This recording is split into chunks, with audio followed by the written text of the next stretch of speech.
The moment Ethan Cole stepped onto that mat, every soul in Crestwood High's gymnasium held their breath. Two black belt champions lay sprawled on the floor, defeated in seconds by the school janitor they'd mocked just moments before. How did a man who spent his days mopping hallways just humiliate the state's most celebrated twin martial artists? This is a story about hidden strength, a father's love, and the day an entire school learned that heroes don't always wear capes.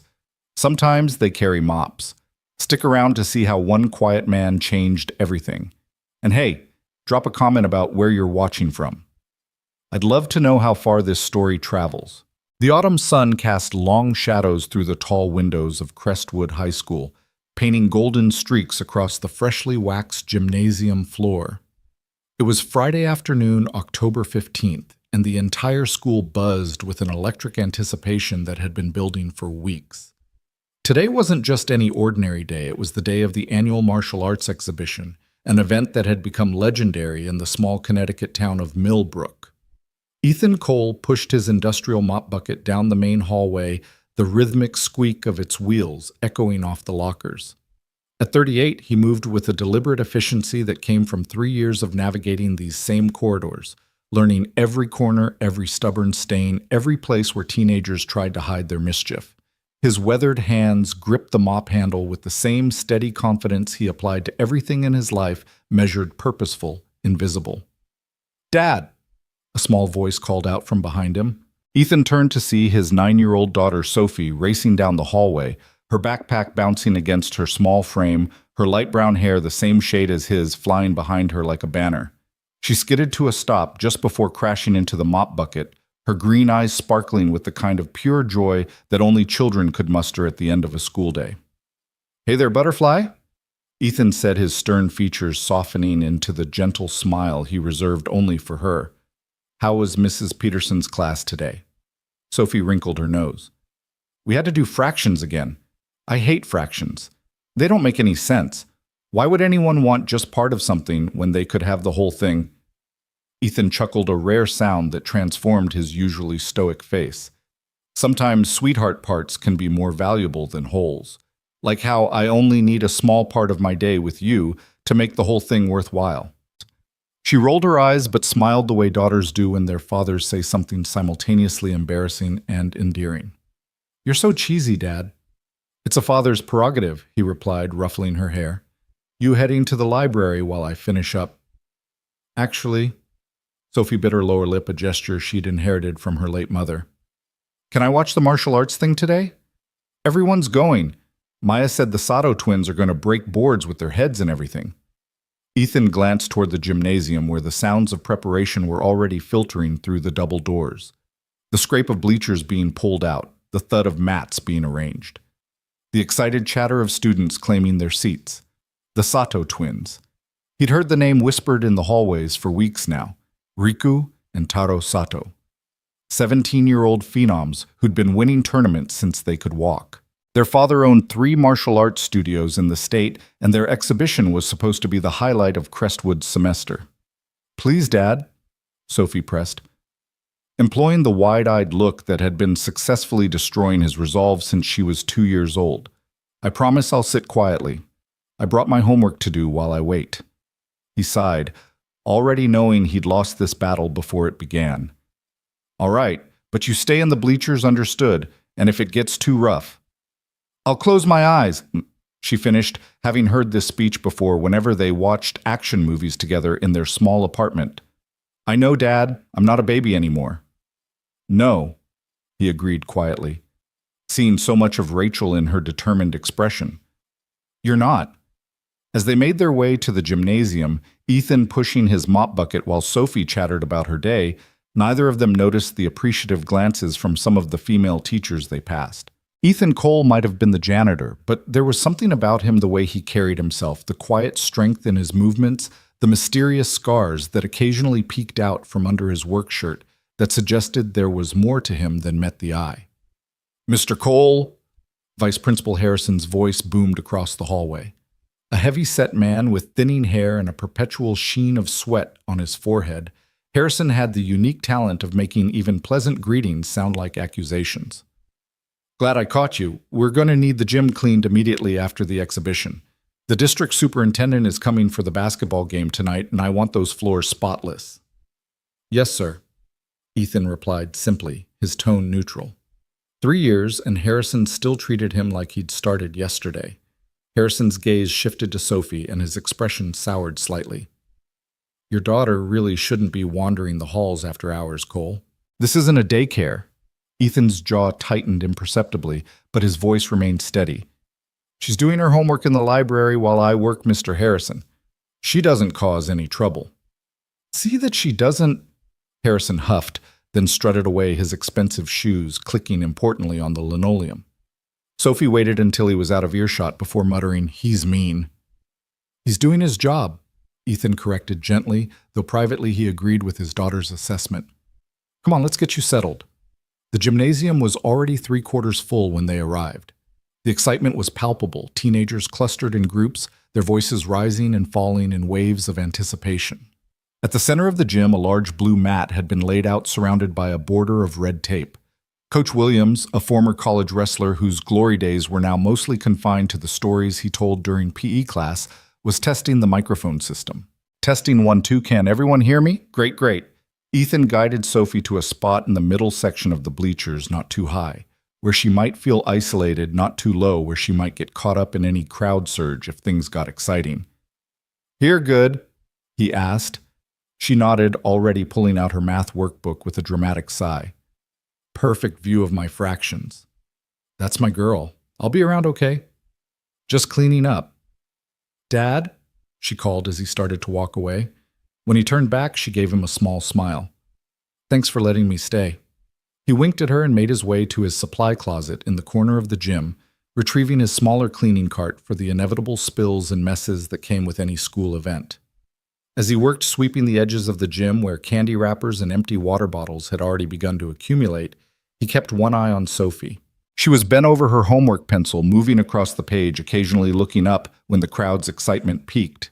The Sato twins entered through the main doors at precisely 3:30, and the gymnasium erupted. They moved in perfect synchronization, as if choreographed, wearing matching black jias with red trim. Riku, distinguished by a small scar above his left eyebrow, led the way with a confident swagger. Taro followed, slightly shorter but broader in the shoulders, his expression more serious, more focused. Their father, Master Kenji Sato, walked behind them. A compact man in his 50s with silver streaking through his black hair and eyes that seemed to catalog every person in the room as either a potential student or a potential threat. He wore a black gi with a red and gold embroidered dragon across the back, his black belt worn and frayed from years of use. Ladies and gentlemen, Coach Williams' voice boomed through the microphone feedback, squealing briefly before settling. Welcome to Crestwood High's martial arts exhibition. Today we have the distinct honor of hosting the Sato family from the renowned Sato Martial Arts Academy. Riku and Taro have won a combined 37 tournament championships, including the recent New England Regional Championship where they took first and second place. The crowd erupted in applause. Ethan noticed Sophie had abandoned all pretense of doing homework, her eyes fixed on the twins as they began their warm-up routine, a series of kicks and punches that cut through the air with audible whooshes. Before we begin the main demonstration, Coach Williams continued, Master Sato has asked me to announce that they'll be accepting challenger matches at the end. Any student brave enough to test themselves against the twins will have the opportunity to do so with proper waivers signed, of course. A ripple of nervous laughter went through the crowd. Ethan shook his head slightly. Challenger matches. He'd seen enough of those in his time to know how they usually went, skilled fighters making examples of overconfident amateurs, all in the name of learning experiences. The demonstration began with forms, the twins moving through complex kata with mechanical precision. Their movements were sharp, powerful, technically perfect. The crowd watched in silent awe as they performed synchronized butterfly kicks, spinning heel kicks, and aerial maneuvers that seemed to defy gravity. Then came the breaking demonstrations. Boards, bricks, even a baseball bat all shattered under the focused strikes of the twins. Each break was met with gasps and applause. Sophie's mouth hung open in amazement, her forgotten pencil rolling off her lap.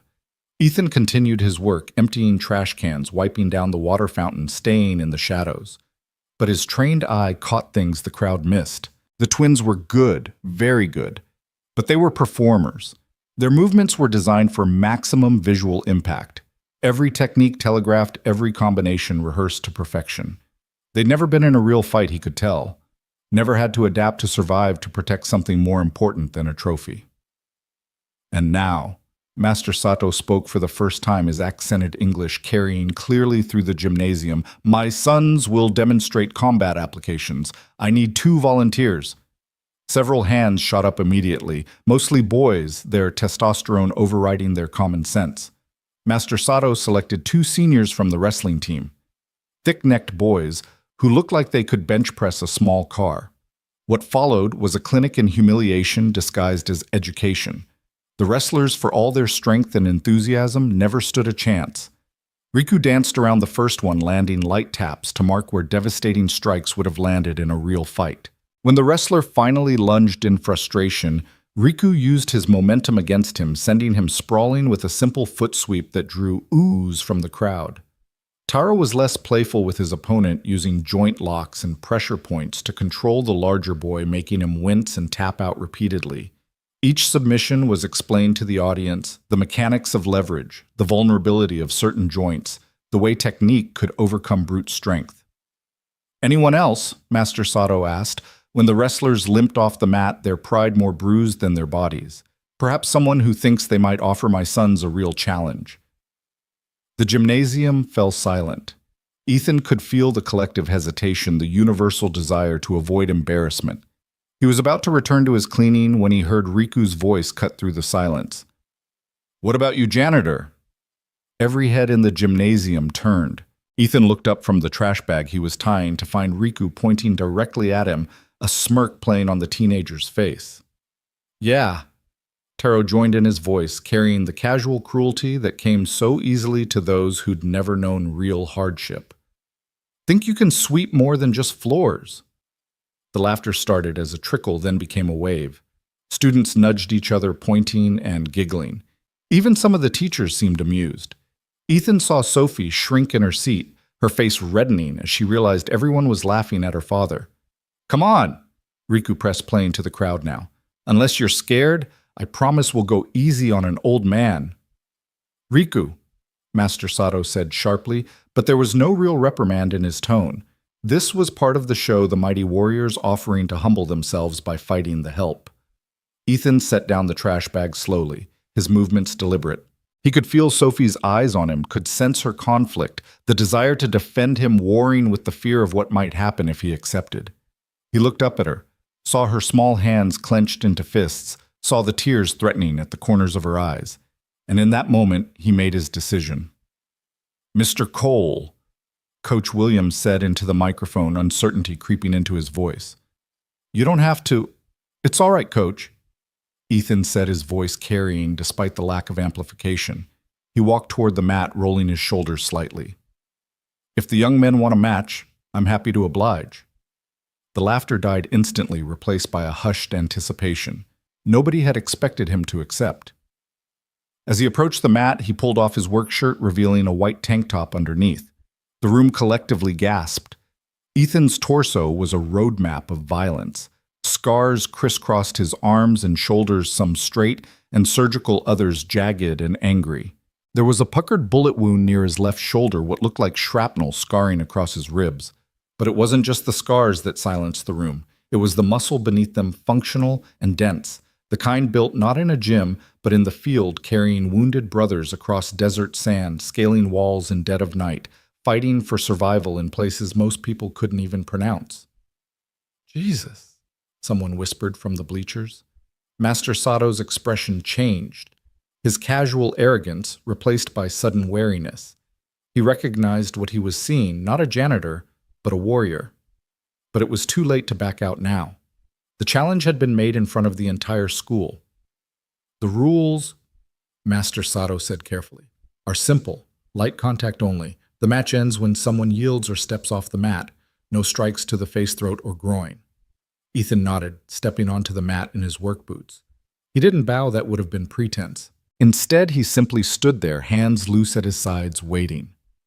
"Which of us do you want to face?" Riku asked, his earlier cockiness wavering slightly. "Both," Ethan said simply. A ripple went through the crowd. Master Sato stepped forward. "That's not—" "Your sons challenged me together," Ethan interrupted calmly. "I accept their challenge. Unless they're scared, I promise I'll go easy on them." The twins exchanged glances, their pride stung by having their own words thrown back at them. They looked to their father who, after a long moment, nodded. "Very well," Master Sato said. "Rikutaro, show Mr. Cole the honor of taking his challenge seriously." The twins took their positions flanking Ethan on either side. The crowd held its collective breath. In the bleachers, Sophie had stood up, her math book clutched to her chest like armor. "Begin!" Master Sato barked. Riku attacked first, launching a lightning-fast roundhouse kick aimed at Ethan's ribs. It was a beautiful technique, textbook perfect. It never landed. Ethan moved not dramatically, not with any flourish, just a simple shift of weight and angle that let the kick whistle past him. He caught Riku's leg at the apex of the kick, not aggressively, almost gently, and with a subtle twist of his hip, redirected the boy's momentum. Riku found himself airborne for a brief moment before landing on the mat with a controlled thud. Taro came in simultaneously from the other side, throwing a combination of punches that had won him dozens of tournament matches. Ethan flowed around them like water, each movement minimal, efficient. On Taro's third punch, Ethan stepped inside his guard, his hand finding the teenager's wrist with surgical precision. A slight pressure, a redirection of force, and Taro was suddenly off balance, stumbling past as Ethan released him. The twins regrouped quickly, their embarrassment fueling their determination. They came at him together this time, their coordination perfect attacks, complementing each other in a way that would have overwhelmed most opponents. Riku went low with a sweep, while Taro went high with a palm strike. Ethan jumped not high, not flashy, just enough to clear Riku's leg, while his hand deflected Taro's strike, using the boy's own force to spin him into his brother. They collided, tangling briefly, and in that moment of confusion, Ethan moved. His hands found their shoulders, not striking, just guiding, and with a movement that seemed almost gentle, he helped them both to the mat. They landed in a controlled manner, unhurt, but thoroughly defeated, looking up at him with a mixture of shock and dawning respect. The gymnasium was dead silent. Ethan stepped back, offering each twin a hand up. After a moment's hesitation, they took it, allowing him to pull them to their feet. "Your technique is excellent," he told them quietly, but his voice carried in the silence. "But you're fighting to win points, not to survive. There's a difference." Master Sato's voice was different now, respectful and curious. "Where did you learn to fight like that?" Ethan glanced up at Sophie, who was staring at him with eyes wide as saucers, a small, proud smile breaking across her face. "Marine Force Recon," he said simply. "Fallujah. Helmand Province. Other places that don't officially exist." He picked up his work shirt, pulling it back on. "But that was a lifetime ago. These days I just clean floors and raise my daughter." He turned to the twins who were still processing what had just happened. "You both have talent, real talent, but if you want some advice—" They nodded eagerly. Their earlier arrogance completely evaporated. "Learn to fight for something more than trophies. Fight to protect. Fight to serve. That's when technique becomes something more. That's when you become more than just fighters, you become warriors." Master Sato stepped forward and, to everyone's surprise, bowed deeply to Ethan. "You honor us with your wisdom, Kole-san. My sons and I have much to learn." Ethan nodded, uncomfortable with the attention. He looked around at the stunned faces of students and teachers, at Vice Principal Harrison, whose mouth hung open like a landed fish, at Coach Williams, who seemed to be reevaluating every interaction he'd ever had with the quiet janitor. "I should get back to work," Ethan said. "These floors won't clean themselves." As he walked back to his cleaning cart, the gymnasium exploded in applause. But Ethan only had eyes for Sophie, who had pushed through the crowd and was running toward him. She launched herself into his arms, and he caught her easily, holding her tight. "Dad," she whispered into his ear, "that was amazing. You're amazing." "No butterfly," he whispered back. "I'm just your dad. That's all I ever wanted to be." But as they separated and he returned to his mop and bucket, something had fundamentally shifted in the atmosphere of Crestwood High. The Invisible Man had been seen, truly seen for the first time. The rest of the exhibition continued, but the energy was different now. The twins performed their remaining demonstrations with less showmanship and more substance, their movements more focused, more real. Several times they looked over at Ethan as he worked as if seeking approval. He would give them small nods, almost imperceptible, but they seemed to stand taller each time. When the exhibition ended, students filed out of the gymnasium in small groups, their conversations dominated by what they'd just witnessed. Many paused to look at Ethan as they passed, some offering nervous smiles or nods of respect. A few of the bolder ones actually thanked him, though for what they couldn't quite articulate. Mr. Cole. Vice Principal Harrison approached his usual bluster, replaced by something approaching humility. I had no idea about your background. There was no reason you should have, Ethan replied evenly, wringing out his mop. It's not relevant to my job here. Still, I feel I should apologize for... No apology necessary, Mr. Harrison. I'm just here to do my job and take care of my daughter.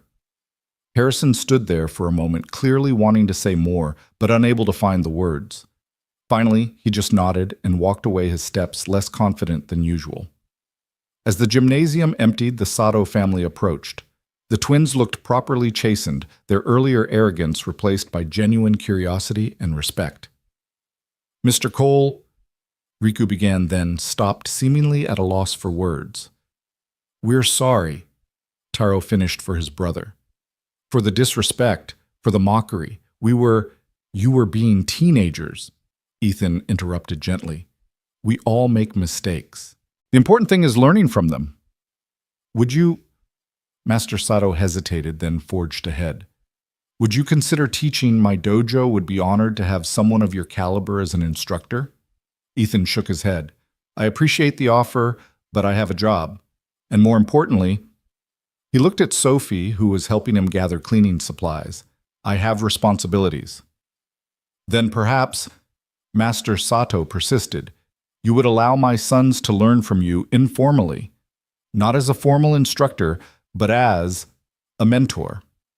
Ethan considered this, looking at the twins. Despite their earlier behavior, he could see potential in them, not just as fighters, but as young men who could learn to be something more. We'll see, he said finally. But if I agree, there will be conditions. The first being that you volunteer here at the school. Real work cleaning maintenance, helping the younger kids. You want to learn from me. You start by learning humility and service. The twins exchanged glances, then nodded eagerly. Yes, sir, they said in unison. We'll discuss it more later, Ethan said. Right now I have floors to clean. As the Sato family departed, Master Sato bowing once more before leaving, Sophie tugged on Ethan's shirt. Dad, why didn't you ever tell me you were a hero? Ethan knelt down to her level, his calloused hands gently cupping her face. Because I'm not a hero, sweetheart. Heroes do extraordinary things. I just did my job, and now my job is being your father. That's not heroic, that's just love. Mom would have thought you were a hero, Sophie said quietly. Ethan's breath caught for a moment, the mention of Rachel always hitting him when he least expected it. Your mom, he said softly, thought I was a hero for remembering to buy milk. That's one of the million reasons I loved her. They stood together in the empty gymnasium, father and daughter, janitor, and student warrior and child. The late afternoon sun had shifted, casting long shadows across the floor. Ethan had just finished mopping. Come on, Butterfly, he said, standing and taking her small hand in his. Let's finish up here and head home. I'm thinking pizza for dinner. What do you say? With extra cheese, she asked hopefully. Is there any other way? As they walked out together, Ethan pushing his cleaning cart while Sophie chattered about the math homework she'd abandoned during the excitement. Neither noticed the small crowd of students still lingering outside, spreading the word about what they'd witnessed through texts and social media posts that would ensure by Monday morning everyone would know the story of the janitor who was more than he seemed. But for Ethan and Sophie, it was just another Friday afternoon, another day in their quiet life together. The only difference was the lightness in Sophie's step, the pride shining in her eyes when she looked at her father, and the knowledge that sometimes the most extraordinary people are the ones who seek no recognition at all. The parking lot was nearly empty by the time they reached Ethan's old pickup truck, a 2003 Ford F-150 with more rust than paint and over 200,000 miles on the odometer. But it ran reliably, and that was all that mattered. "Dad," Sophie asked as he helped her into the passenger seat, "do you miss it?" "The Marines, I mean." Ethan paused, considering his answer carefully. "I miss the brothers I served with. Some of them are gone now, but miss the life." "No, sweetheart. That life was about fighting. This life with you is about living." As they drove home through the quiet streets of Millbrook, Sophie's hand found his on the gear shift, her small fingers interlacing with his scarred ones. In that moment, Ethan Cole knew that all the battles he'd fought, all the scars he carried, had led him exactly where he needed to be. The warrior had found his peace not in the absence of conflict, but in choosing which battles were worth fighting. And for his daughter, he would fight them all, whether against twin black belts in a gymnasium or against the simple daily challenges of single parenthood. The autumn sun set behind them as they headed home, casting the world in shades of gold and amber, and Ethan allowed himself a small smile. Today had been unexpected, even uncomfortable, but seeing the pride in Sophie's eyes made every moment worth it. Tomorrow, the news of what happened would spread throughout the school. There would be questions, attention, things Ethan had spent 3 years avoiding. But tonight there was just pizza with extra cheese, maybe a movie on their ancient television, and the simple pleasure of being together. As they pulled into their apartment complex, Sophie was already making plans. "Maybe you could teach me some moves, just basic stuff for self-defense." "Maybe," Ethan agreed, knowing he'd already lost this negotiation too. But first, homework. "Ugh, fractions," she groaned dramatically. "Fractions are important," he said, pulling into their parking spot. "How else will you know how much of the pizza is yours and how much is mine?" "Easy," she grinned. "It's all mine. You can have a fraction." He laughed that rare sound again, and Sophie beamed. As they walked up the stairs to their second-floor apartment, she slipped her hand back into his. "Dad, I know you don't think you're a hero, but you're my hero. Always have been." Ethan squeezed her hand gently. "And you, Butterfly, are my everything. Always will be." The door to their small apartment closed behind them, shutting out the world in all its complications. Inside was their sanctuary, modest but clean, filled with Sophie's artwork on the refrigerator, photos of Rachel on the mantle, and the quiet evidence of a life built on love rather than accolades. Ethan didn't know it yet, but Monday would bring changes. The twins would show up after school ready to work, ready to learn. Other students would approach him differently, some with newfound respect, others with curiosity about his past. Teachers would nod to him in the halls, actually seeing him for the first time. Vice Principal Harrison would awkwardly try to make amends, offering opportunities Ethan would politely decline. But most importantly, Sophie would walk a little taller in school, no longer embarrassed by her father's profession, but proud of the man who chose to serve others in the most humble way possible. She would understand perhaps better than anyone that true strength isn't about what you can do to others, but what you choose to do for them. The story of the janitor who defeated the champions would become legend at Crestwood High, told and retold with increasing embellishment. But the truth was both simpler and more profound than any version the students would share. It was the story of a father who stepped onto a mat not to prove his worth to the world, but to show his daughter that worth isn't determined by titles or trophies, but by the quiet courage to stand up when standing up matters, even if you're the only one standing. As night settled over Millbrook, Ethan Cole sat at their small kitchen table, helping Sophie with her fractions while pizza cooled on paper plates. Outside their window, the world went on with its noise and chaos. But inside apartment 2B, there was peace, there was love, and there was the unshakable bond between a father and daughter who understood that the greatest victories are often the ones nobody sees. The empty gym at Crestwood High stood silent now, its floors gleaming under the security lights mopped to perfection as always. The mats had been put away, the bleachers pushed back, all evidence of the day's drama erased, except in the memories of those who witnessed it.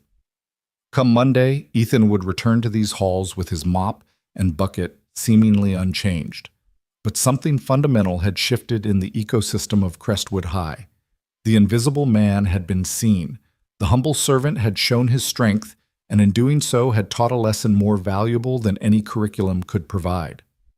Respect they would learn isn't earned in the spotlight, but in the shadows, in the quiet moments of service, in the choice to be gentle when you have the power to be forceful. And sometimes, just sometimes, the real heroes are the ones who clean up after everyone else has gone home. Monday morning arrived with a cold drizzle that turned the fallen leaves into a slippery carpet across Crestwood High's walkways. Ethan arrived at his usual time, 5:30 a.m., 2 hours before the first students would begin trickling in. The parking lot was empty except for his old Ford and the security guard sedan, its windows fogged with the warmth of coffee and morning radio. He unlocked the maintenance room with the same key he'd used for 3 years, the metal worn smooth from daily use. Inside, everything was exactly as he'd left it Friday afternoon, cleaning supplies arranged with military precision, each tool in its designated place. But something felt different this morning, though he couldn't quite place what. "Early as always, Cole," came a voice from behind him. Ethan turned to find Tom Bradley, the night security guard, leaning against the doorframe with a knowing smile. Tom was a retired cop, 63 years old, with a bad knee and good instincts. They developed a quiet friendship over the years, built on brief morning conversations and mutual respect for jobs that required seeing everything while being seen by no one. "Someone's got to set up before the chaos begins," Ethan replied, pulling on his work gloves. Tom chuckled, but there was something else in his expression. "Heard about Friday. My grandson was there, said you put on quite a show." "It wasn't a show," Ethan said quietly, loading supplies onto his cart. "No," Tom agreed, his voice thoughtful. "I don't suppose it was. You know I ran your name after you first started here. Habit from the Force. Found some interesting reading. Silver Star, Bronze Star with Valor. Purple Heart ×2. That's some heavy hardware for a janitor." Ethan's hand stilled for a moment on the mop handle. "That was a different life." "Was it?" Tom asked. "Seems to me a man is who he is no matter what uniform he's wearing, or not wearing." Before Ethan could respond, Tom's radio crackled to life. "That's my cue," the old guard said, limping back toward his post. "But Cole, good on you for standing up. These kids, they need to see what real strength looks like. Not that flashy kung fu movie stuff, but the real thing, the kind that protects instead of punishes." Ethan watched him go, then turned back to his morning routine. By 6 a.m., he'd already cleaned the main hallway and was working on the science wing when he heard footsteps that didn't belong to the early arriving teachers. He looked up to find Riku and Taro Sato standing at the end of the hallway, both wearing jeans and t-shirts instead of their usual designer athletic wear. "Mr. Cole," Riku said, his voice uncertain. We know we're early, but..."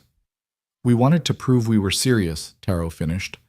"About learning, about the volunteer work." Ethan studied them for a long moment. In the harsh fluorescent lighting, they looked younger than they had on Friday, less like champions, and more like what they were, teenagers trying to figure out who they wanted to be. "You know school doesn't start for another hour and a half," Ethan said. "Yes, sir," they replied in unison. "And you came anyway?" "Yes, sir." Ethan nodded slowly, then pulled 2 pairs of work gloves from his cart. "Second floor boys' bathroom flooded over the weekend. Toilet backed up. It's going to be messy." He watched their faces carefully, saw the brief flicker of disgust, quickly suppressed by determination. "We're ready," Riku said, taking the gloves.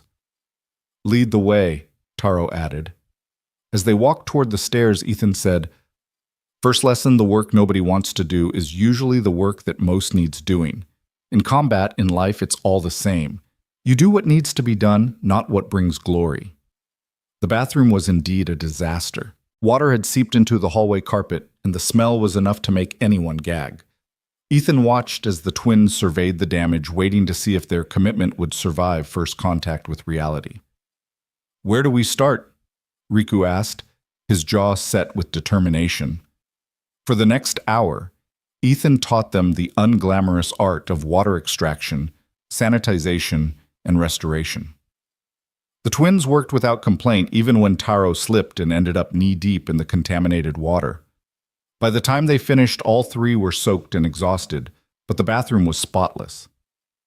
"Not bad," Ethan said, inspecting their work.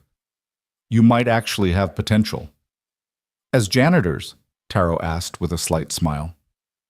As people who understand that every job has dignity when done with purpose, Ethan corrected. The sound of voices in the hallway below announced the arrival of the first wave of students. The twins looked at their soaked clothes with sudden anxiety.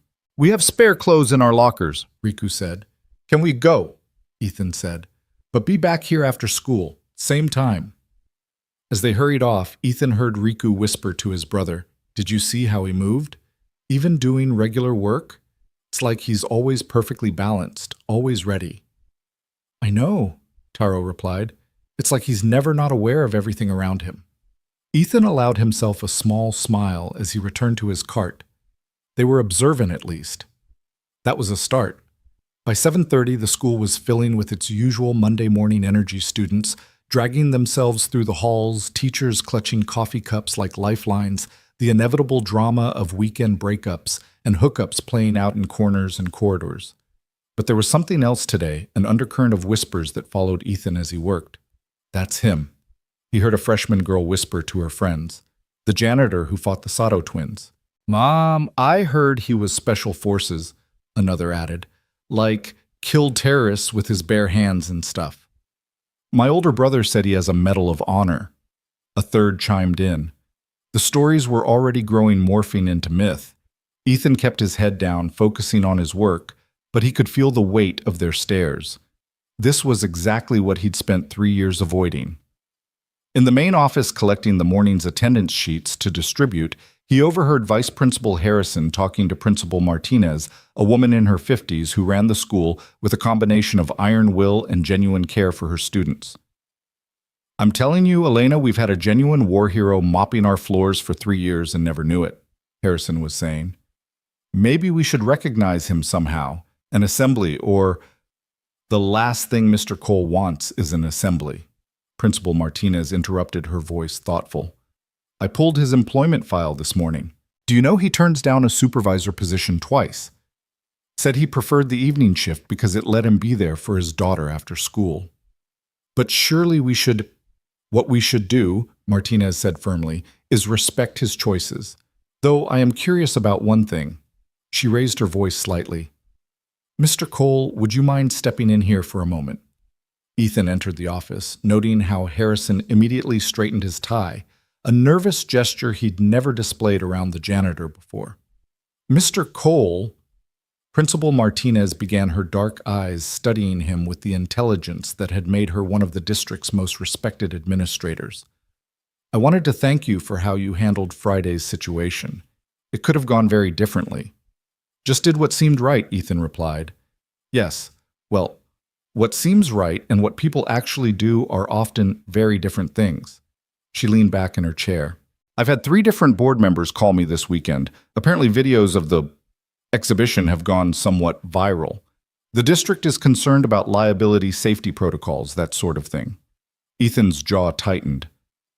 If you need me to, what I need, Martinez interrupted, is for you to know that I handled it. The Sato signed waivers, you were challenged and defended yourself admirably, and no one was hurt. In fact, Master Sato called me personally to express his gratitude for the lesson in humility his sons received. She paused, seeming to choose her next words carefully. He also mentioned that the boys would be volunteering here learning from you. I wanted to make sure you're comfortable with that arrangement. They're good kids, Ethan said. They just need some perspective. Don't we all? Martinez murmured. Very well. But Mr. Cole, if you need anything, resources support whatever, my door is open. Appreciated, ma'am. As he turned to leave, she added, Your daughter is lucky to have you. I'm the lucky one, Ethan replied, and meant it. The morning progressed with its usual rhythm, but everywhere Ethan went he noticed changes. Teachers who had barely acknowledged him before now nodded respectfully. Students stepped aside in the hallways, some with fear, others with something approaching awe. The attention sat on his shoulders like an ill-fitting jacket, uncomfortable and restricting. During third period, while cleaning up a spilled energy drink in the cafeteria, he was approached by Marcus Williams, the starting quarterback of the football team and undisputed king of Crestwood High's social hierarchy. Mr. Cole, Marcus said, his usual swagger noticeably diminished. Can I ask you something? Ethan continued mopping. Free country. Is it true what they're saying that you were in Iraq and Afghanistan? I served, Ethan said simply. Marcus shifted his weight, a 200-pound athlete suddenly looking very young. My brother's over there now. Marines. Camp Pendleton, then deployment next month. I worry about him. Ethan stopped mopping, really looking at the boy for the first time. Behind the Letterman jacket and carefully cultivated image was a scared kid worried about his older brother. What's his MOS on? Ethan asked. Infantry, 0311. Marcus's voice caught slightly. He says it's no big deal, but you know better, Ethan finished. He leaned on his mop handle, choosing his words carefully. Your brother's trained. He'll have good people watching his back. The Marines, we take care of our own. Were you scared? Marcus asked quietly. When you were over there. Every day, Ethan admitted. Fear keeps you sharp, keeps you alive. It's not about not being scared. It's about doing your job despite the fear. Marcus nodded slowly. Thanks, Mr. Cole. And, what you did Friday? That was pretty badass. Language, Ethan said mildly, but there was a hint of humor in his eyes. Marcus grinned, the first genuine expression Ethan had ever seen from him. Right, sorry, but still. As the quarterback walked away, Ethan noticed he was standing a little straighter, the weight on his shoulders perhaps a bit lighter. These small moments, Ethan thought maybe they were worth the unwanted attention. Lunchtime brought Sophie to the maintenance room, as it did every Monday. It was their tradition she'd eat lunch with him instead of in the cafeteria, a quiet half-hour of connection in the middle of their separate days. Dad, you wouldn't believe what happened in history class, she said, unpacking her lunch bag with dramatic flair. Jennifer Morrison asked if you could teach her dad self-defense. Her dad, he's like 40 and owns 3 car dealerships. I'm not a teacher butterfly, Ethan said, biting into his sandwich. But you're teaching the Sato twins? She pointed out with 9-year-old logic. That's different. They're learning humility, not combat. Sophie gave him a look that was pure Rachel skeptical and amused in equal measure. Dad, you can call it whatever you want, but everyone knows you're basically a ninja now. Ninjas were Japanese. I'm about as Japanese as this bologna sandwich. Fine, then you're a secret agent. Secret agents don't plunge toilets, sweetheart. Maybe that's your cover, she said with exaggerated seriousness. Maybe you're actually here to protect the school from terrorist janitors. Despite himself, Ethan laughed. Sophie had that effect on him, could find the light in any situation, could make him forget the weight he carried. How are the other kids treating you? He asked, his voice careful. After Friday, Sophie's expression shifted, becoming more thoughtful. It's weird. Maya keeps asking me if you could beat up her dad. Tommy Brooks said his mom thinks you're hot, which is gross. And Rebecca, she paused, frowning. Rebecca, she said her mom told her to stay away from me because you're dangerous. Sophie looked up at him with those green eyes that saw too much for her age. You're not dangerous, are you, Dad? Ethan set down his sandwich, giving her his full attention. I can be, he said honestly, to people who would hurt you or other innocent people, but dangerous to you, to your friends, never. I knew that, Sophie said quickly. I just wanted to hear you say it. They ate in comfortable silence for a moment before Sophie added, Rebecca's mom is stupid anyway. She thinks vaccines cause autism and that the moon landing was fake. Sophie. What? It's true last parent-teacher conference she tried to convince Mrs. Peterson that they shouldn't teach evolution. Still, we don't call people stupid. Fine. She's intellectually challenged by reality. Ethan nearly choked on his water. Where did you learn that phrase, Mr. Hendricks the librarian? He says it about politicians sometimes when he thinks no one's listening. The bell rang, signaling the end of lunch period. Sophie packed up her things but lingered at the door. Dad, I'm proud that everyone knows how strong you are now, but I was proud before too, when nobody knew. You know that, right? I know, Butterfly. Now get to class before Mrs. Peterson marks you late. After she left, Ethan sat in the quiet of the maintenance room, surrounded by the tools of his trade. 3 years he'd built this quiet life, this invisible existence that let him focus on what mattered, Sophie. Now that invisibility was shattered, and he wasn't sure what would replace it. A knock at the door interrupted his thoughts. Coach Williams stood there, looking uncomfortable. "Tom, something wrong?" Ethan asked, reverting to first names since they were alone. "No, not wrong, just—" Williams entered, closing the door behind him. "Look, Ethan, I've been thinking about Friday, about what you said to the twins about fighting to protect, fighting to serve." "What about it?" "I've been coaching for 15 years, Williams said, running a hand through his thinning hair. "Teaching kids to compete, to win, to dominate. But watching you, you weren't trying to dominate those boys. You were trying to teach them something." "They're 17, Ethan said. "Still time to learn better lessons than just winning." Williams nodded slowly. "That's what I wanted to talk to you about. I've got kids on the wrestling team. Good kids, but some of them, they're angry. Got rough home lives, absent fathers, that whole thing. They channel it into wrestling, but it's not enough. They need something more. And you think I can give them that?" "I saw how Marcus Williams looked after talking to you today. That boy hasn't shown genuine emotion about anything except football in 4 years, but you got through to him." Williams paused. "I'm not asking you to be a coach or anything official. Just, if you're already working with the Sato twins, maybe you could include a few others unofficial off the books." Ethan considered this. He joined the Marines at 18, angry and directionless after his father's death. The Corps had given him purpose-disciplined brothers. Maybe these kids needed something similar. "I'll think about it," he said finally. "But if I do this, we do it my way. No glory, no competitions, just hard work and harder lessons." "Whatever you say," Williams agreed quickly. "And Ethan, thanks. These kids, they need real mentors. Not just coaches who teach them plays, but men who can teach them how to be men." After Williams left, Ethan returned to his afternoon routine, but his mind was elsewhere. He'd come to Crestwood High seeking anonymity, seeking simplicity. Now he was being pulled into something larger, something that felt dangerously close to the leadership roles he'd walked away from when he left the Marines. At 2:45, he was wiping down tables in the library when Sarah Chen approached him. Sarah was the school counselor, a 30-something woman with kind eyes and an uncanny ability to see through teenage facades. "Mr. Cole, do you have a moment?" He straightened, noting the file folder in her hands. "If this is about Friday—" "Indirectly," she said, pulling out a chair and sitting down, a gesture that invited him to do the same. He remained standing. "I've had 6 different students come to me today asking about you, not about the fight, but about other things." "Other things?"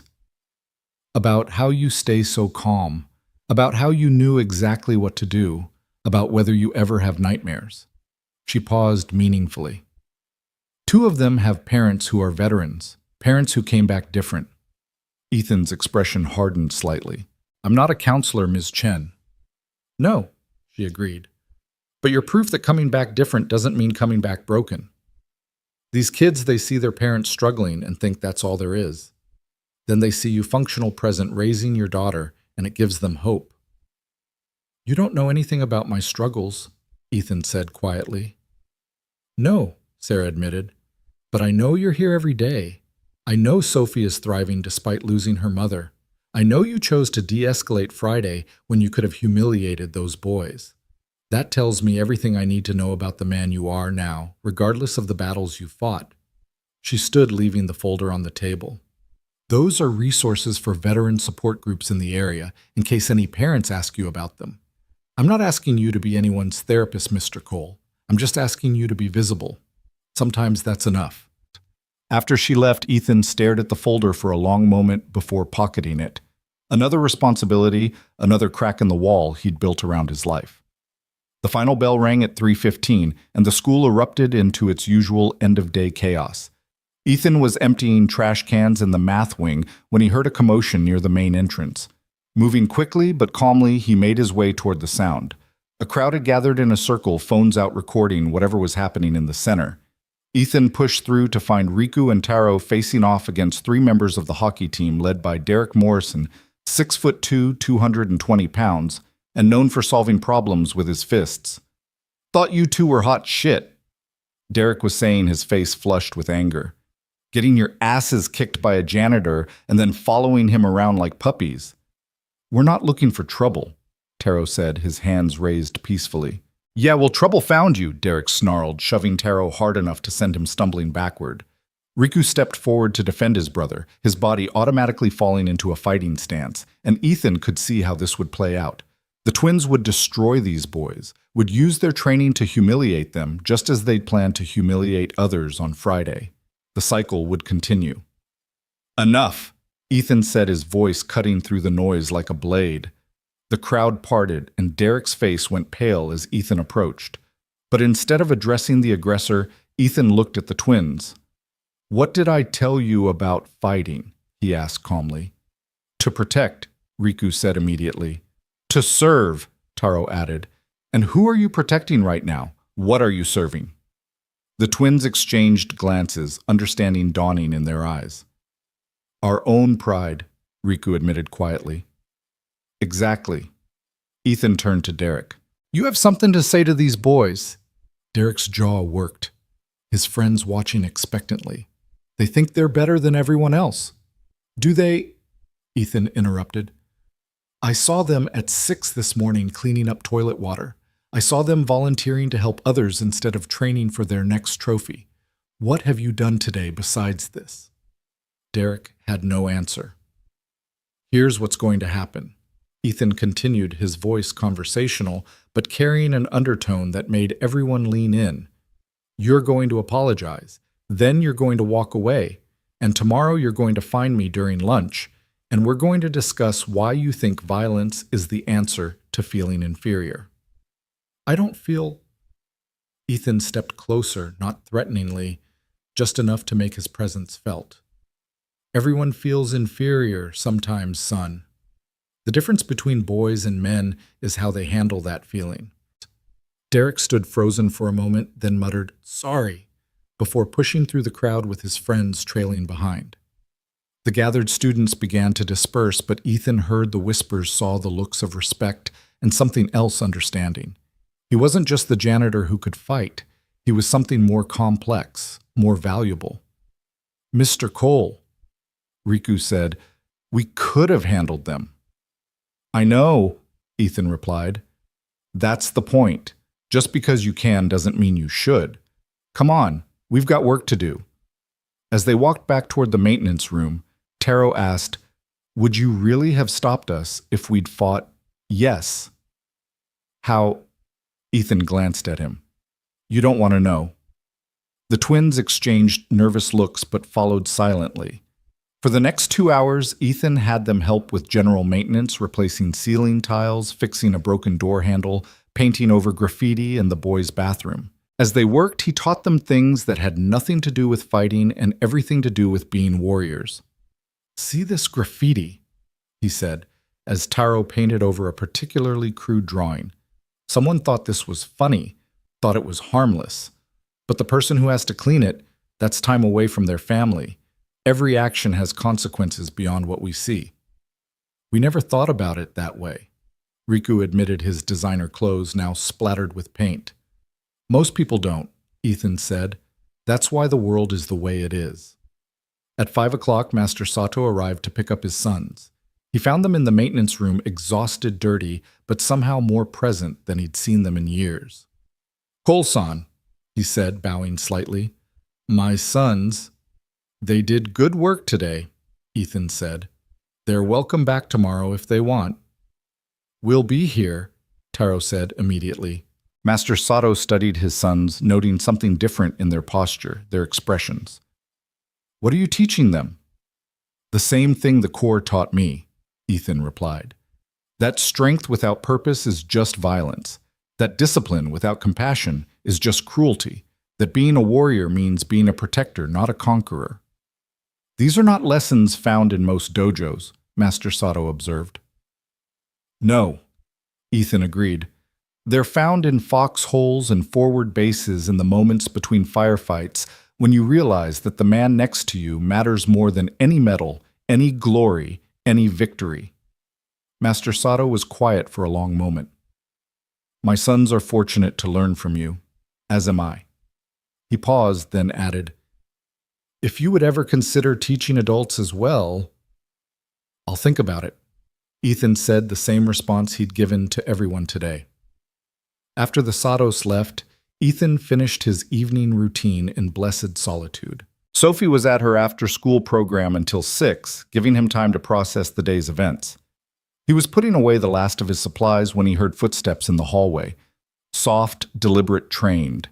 A woman appeared in the doorway, early 30s, athletic build, carrying herself with the kind of awareness that came from specialized training. She wore civilian clothes, but Ethan recognized the bearing immediately. Military or something adjacent? Mr. Cole. My name is Agent Sarah Walker, FBI. She held up her credentials and Ethan studied them carefully. They were real. How can I help you, Agent Walker? I'm not here officially, she said, pocketing her badge. This is more professional courtesy. Ethan waited, saying nothing. That video from Friday, it caught some attention at the Bureau. Some of us did some digging, found out who you really are, or were. She paused. Force Recon MARSOC, multiple deployments, then you just disappeared. Turned down contractor offers worth high 6 figures to become a janitor in Connecticut. Is there a question in there? More of a concern, Walker said. Men with your skill set don't usually just walk away. They either can't adjust to civilian life and spiral, or they're planning something. Or, Ethan said evenly, they lose their wife to cancer and decide their daughter needs a father more than the government needs another operator. Walker's expression softened slightly. I read about your wife. I'm sorry. Are we done here? Almost. She pulled out a business card. I know you want to be left alone, want to raise your daughter in peace. I respect that.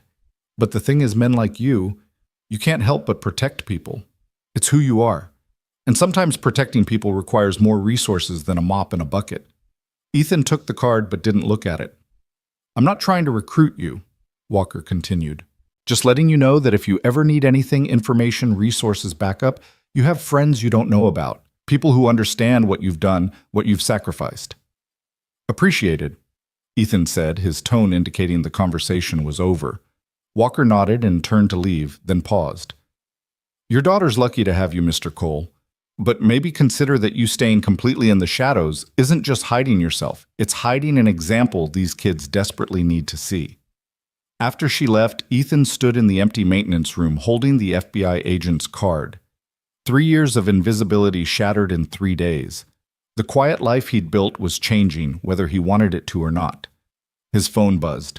A text from the after-school program. Sophie not feeling well. Can you pick her up early? Everything else immediately became secondary. He grabbed his keys and headed for his truck. FBI cards and teenage mentorship forgotten in the face of the only mission that truly mattered, being Sophie's father.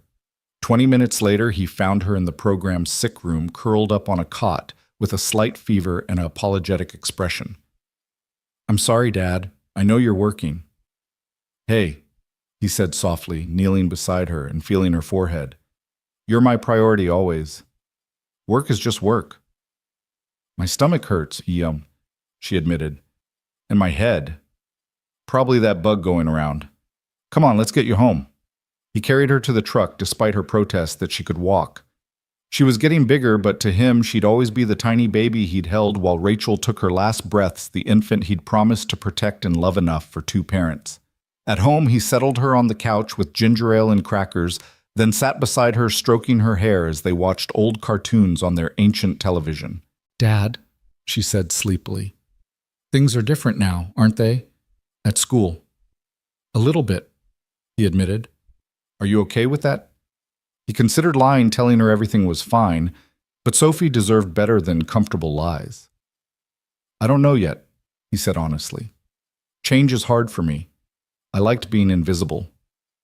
But you were never invisible to me, she said, snuggling closer to him. Maybe now other people can see what I've always seen. And what's that? That you're the strongest person in the world, not because you can fight, but because you choose not to, because you choose to help instead. Ethan held her tighter. Feeling the truth of her words, Maybe Walker was right. Maybe hiding wasn't protecting Sophie, but depriving her and others of something important. The twins want to keep learning from you, don't they? Sophie asked. Yes. And Coach Williams wants you to help with the wrestling team. How did you know that Maya's older brother, is on the team? He told her. Sophie looked up at him. Are you going to do it? What do you think I should do? Sophie was quiet for a moment, then said, Mom always said that if you can help someone, you should. That it's not about deserving or earning, it's about being human. Rachel's words through their daughter's mouth. Even after 3 years, his wife's wisdom continued to guide them. Then I guess I'll help, he said.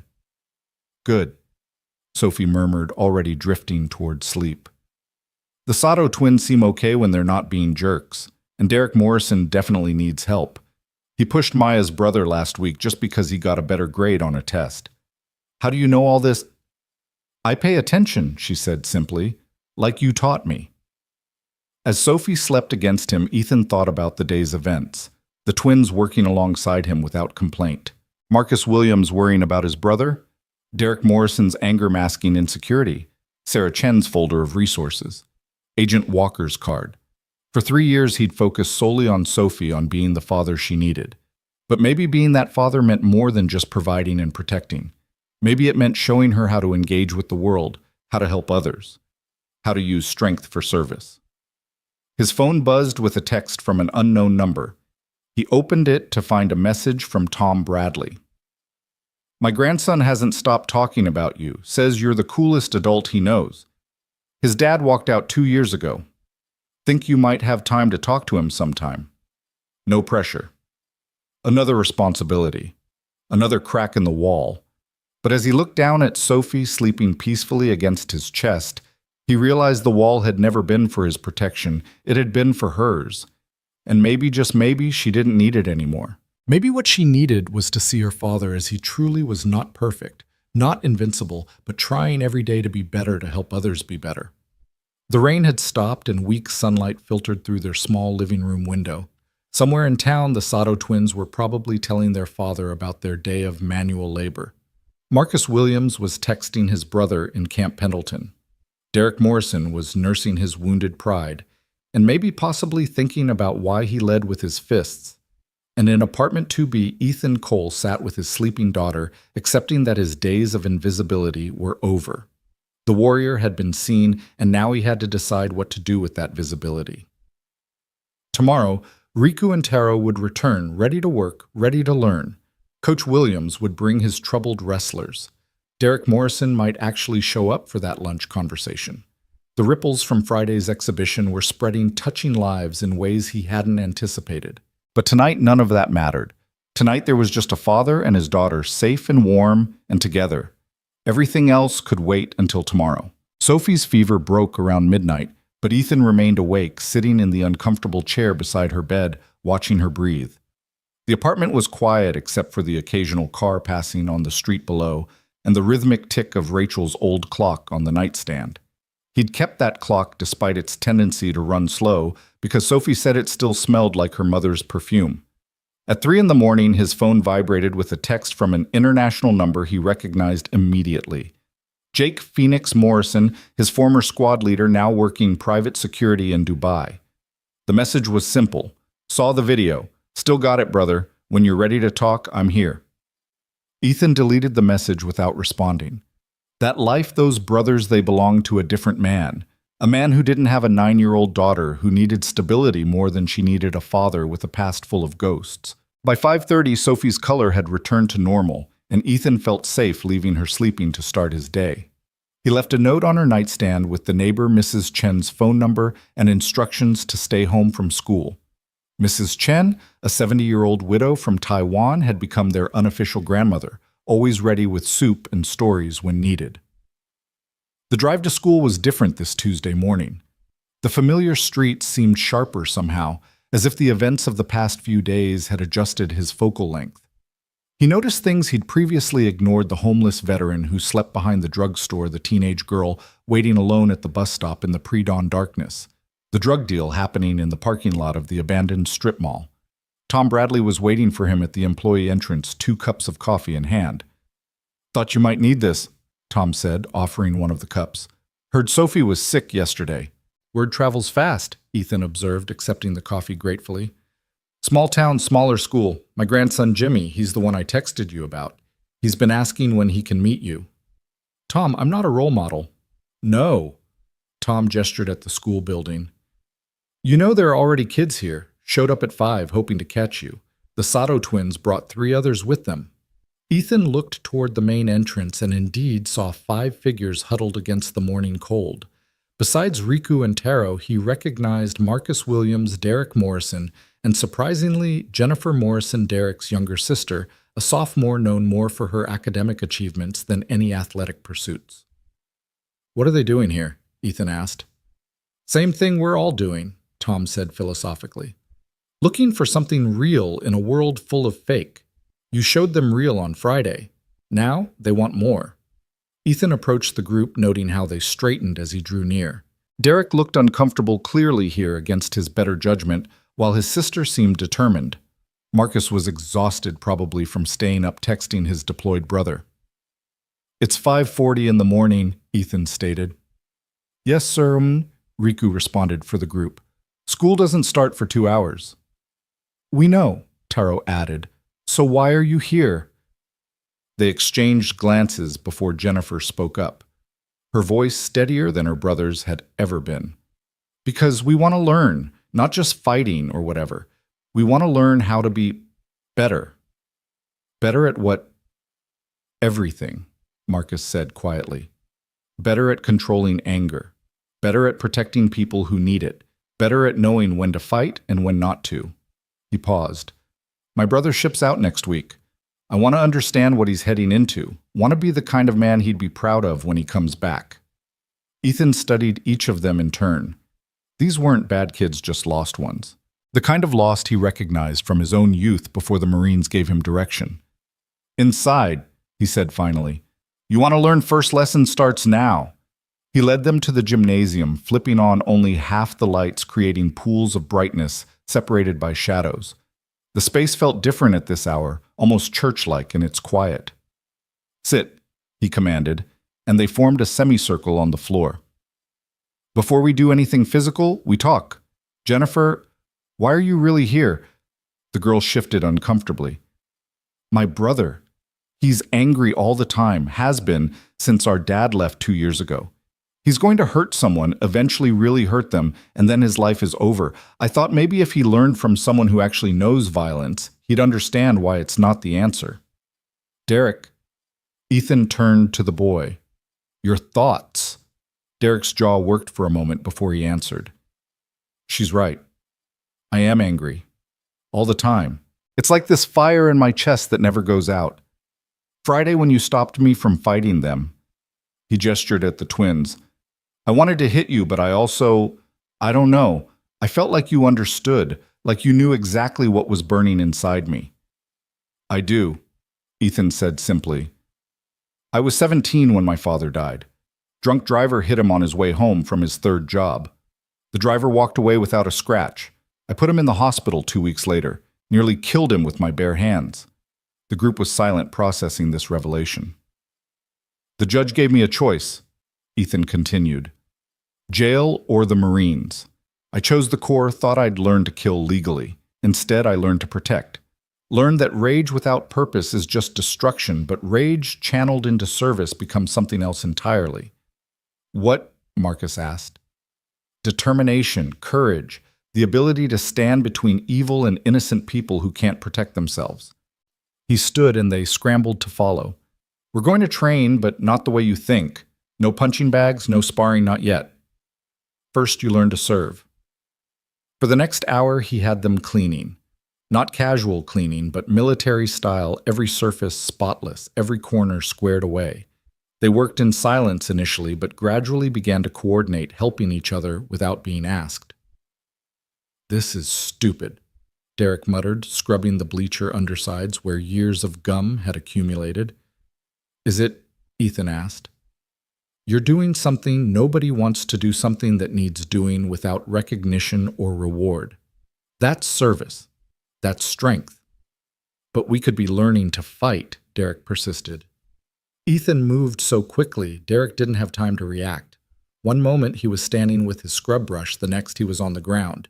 Ethan's hand at his throat, not squeezing, just present, undeniable. "Fighting is easy," Ethan said quietly, helping Derek up as quickly as he'd put him down. "Any fool can throw a punch. Building something, maintaining something, protecting something that's hard, that requires real strength." By 7 o'clock, they'd transformed the gymnasium. It gleamed under the lights, cleaner than it had been in years. The 5 teenagers stood together, sweaty and tired, but somehow proud. "Same time tomorrow?" Riku asked hopefully. "If you're serious," Ethan replied. "But understand something, this isn't a club. This isn't for college applications or impressing people. This is about becoming who you're supposed to be, and that process isn't comfortable." "We understand," Jennifer said, speaking for her brother as much as herself. As they dispersed to prepare for the regular school day, Ethan noticed Principal Martinez watching from the doorway. She approached slowly, taking in the pristine gymnasium. "I didn't authorize this, she said, though her tone was more curious than accusatory. "No, ma'am. They showed up on their own. And you decided to put them to work." Seemed better than sending them away. Martinez walked to the center of the gym, her heels clicking on the polished floor. "Mr. Cole, I've been in education for 25 years. I've seen every program, every initiative, every attempt to reach troubled kids. Most fail because they try to impose structure from the outside. But this," she gestured at the space, "this is different. They chose to be here." "They're looking for something," Ethan said. "Purpose, maybe. Or just someone to show them that strength doesn't mean dominance." "And you're willing to be that someone?" "I'm just a janitor, Principal Martinez." She smiled, a knowing expression that reminded him of Rachel when she saw through his attempts at deflection. "No, Mr. Cole. You're a teacher. You just use different classrooms than the rest of us." The regular school day began with its usual chaos, but Ethan noticed the 5 students from the morning session moving differently through the halls. They stood straighter, helped others without being asked, picked up trash without being told.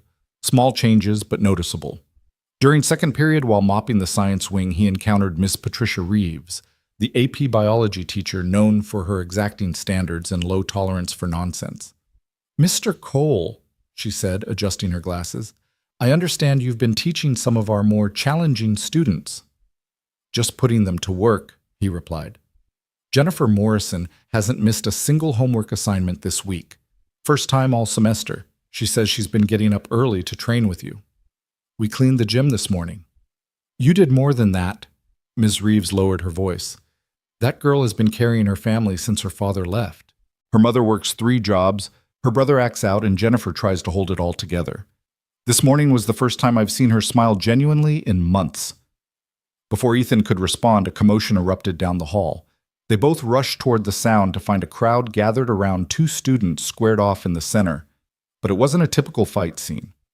Marcus Williams stood between a smaller freshman and 3 seniors who were known for their bullying tactics. "Back off, Stevens," Marcus was saying, his quarterback presence commanding attention. "He said he doesn't have any money." "Since when do you care about freshman Williams?" Stevens, the lead bully, sneered. "Since now," Marcus replied simply. "Walk away." "Or what? You'll get your janitor friend to fight us." Marcus smiled, a cold expression Ethan recognized.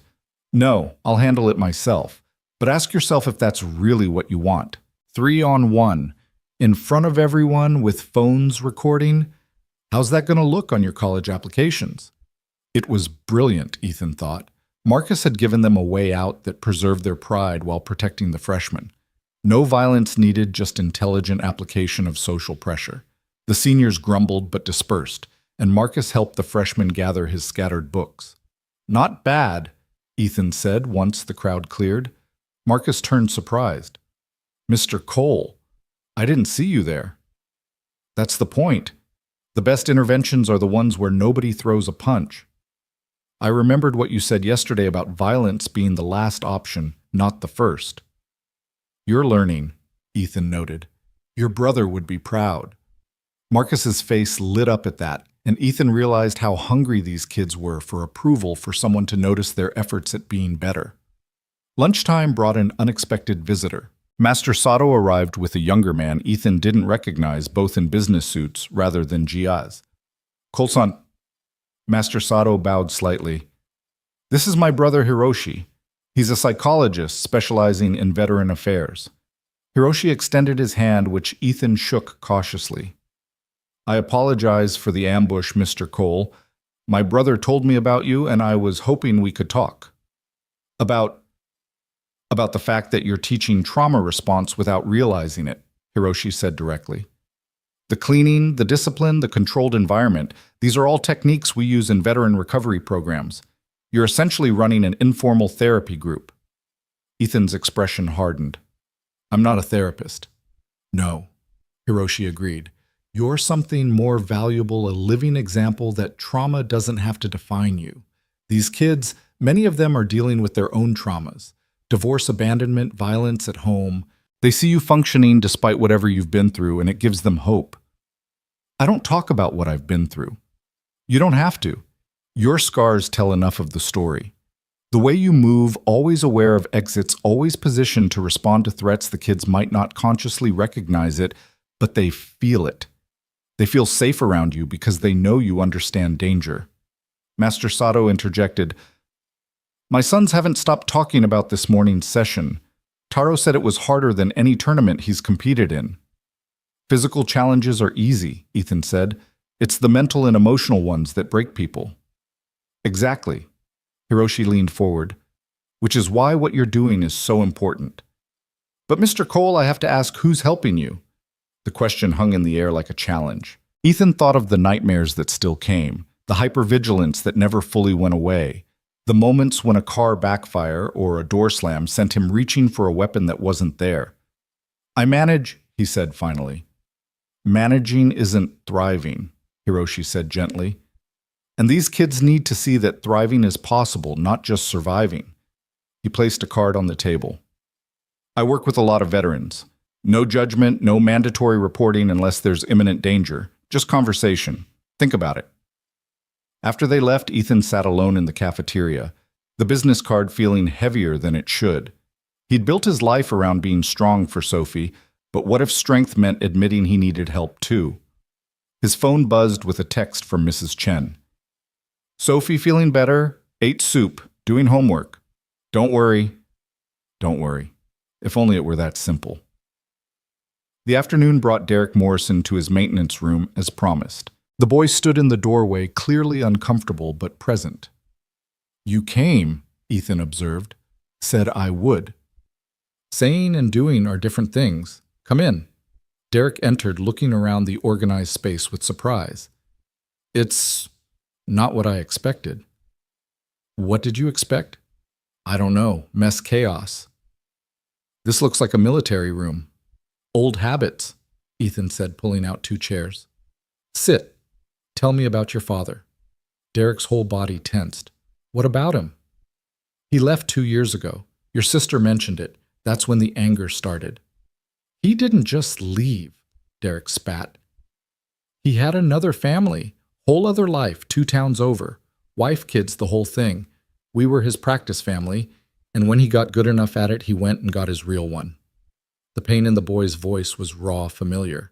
Ethan had heard it in young Marines who'd enlisted to escape broken homes. And you've been the man of the house since, Ethan said.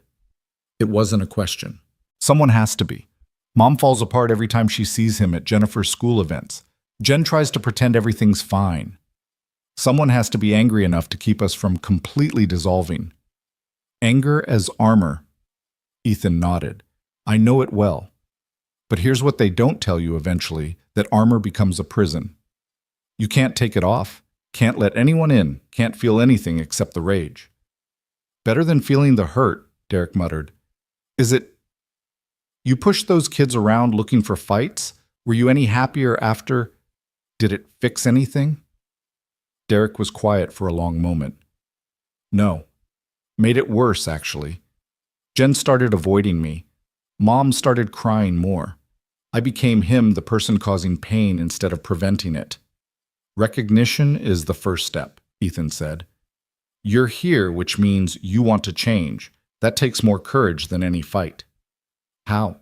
Derek asked, and for the first time he sounded like the scared 16-year-old he was. How do I stop being so angry all the time? You don't stop, Ethan said, surprising him. You redirect. Anger is just energy. You can use it to destroy or to build. Every time you want to hit something, build something instead. Fix something. Help someone. The anger doesn't go away, but it becomes fuel for something better. Is that what you did after whatever happened to you over there?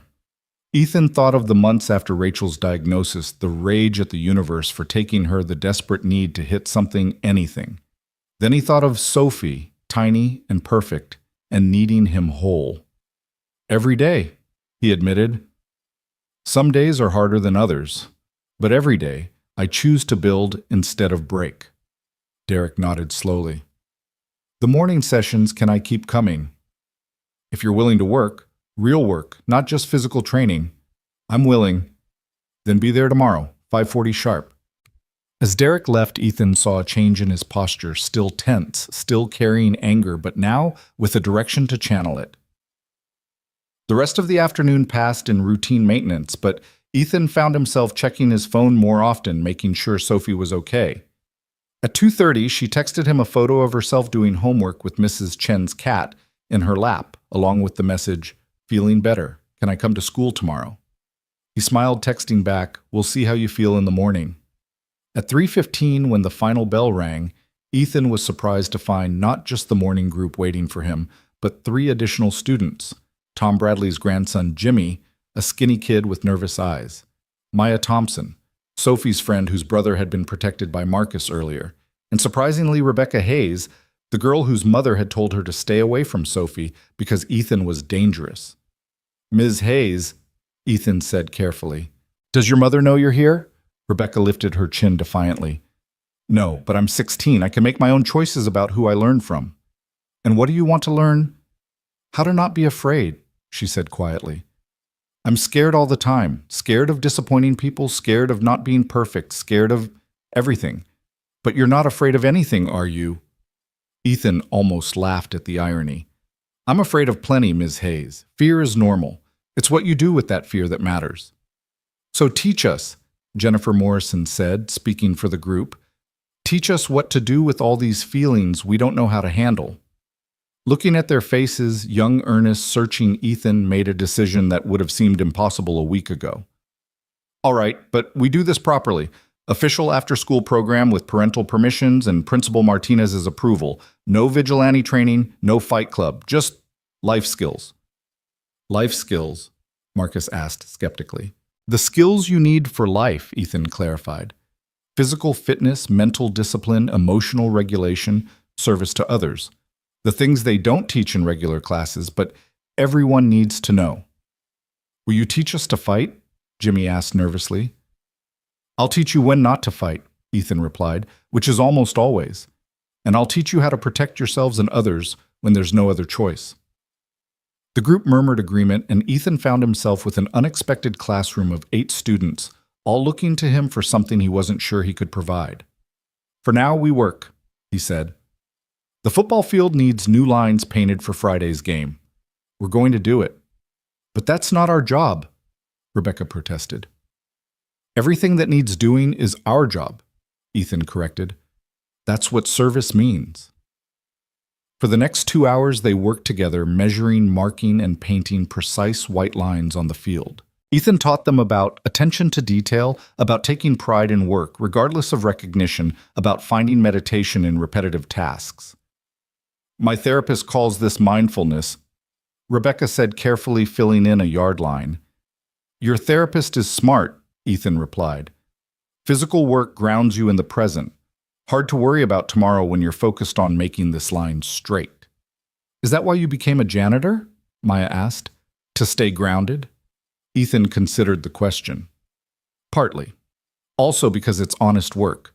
You can see the results immediately. Clean floor, fixed door-painted field. There's satisfaction in that simplicity." "But you could be doing so much more," Derek said. "With your skills, your experience." "I am doing more," Ethan gestured to all of them. "Right here, Right now. This is more. As the sun began to set, casting long shadows across the freshly painted field, the group stood together admiring their work. The lines were perfect, crisp, and bright against the green grass. "It's beautiful," Jennifer said softly. "You did that," Ethan told them. "Together. Remember that feeling. That's what accomplishment feels like when it's earned, not given." Parents began arriving to pick up their children, and Ethan noticed the curious looks, the whispered conversations. Word was spreading about the janitor's informal training sessions. Tom Bradley approached with his grandson. "Jimmy won't shut up about you, Ethan. Says you're going to teach him to be strong." "I'm going to teach him he's already strong," Ethan corrected. "He just needs to learn how to access it." Tom's eyes misted slightly. "His dad, my son. He struggled when he came back from Afghanistan. Couldn't adjust. Took his own life 2 years ago." Ethan's expression softened. "I'm sorry, Tom." "Jimmy found him." Tom continued quietly. "Hasn't been the same since. But today, talking about your sessions, it's the first time he seemed excited about anything." "We'll take care of him," Ethan promised. As the last of the students left, Principal Martinez appeared, having watched the field painting from her office window. "Mr. Cole, we need to talk about liability insurance official procedures." "I know," Ethan said. "I'll fill out whatever paperwork you need." "Actually," she smiled, "I've already started it, calling it an alternative physical education and life skills program. The school board will approve it. Several members have already called expressing support." "How did they know?" "Small town, Mr. Cole. News travels fast, especially good news." She paused. "You're making a difference here. These kids, they needed someone like you."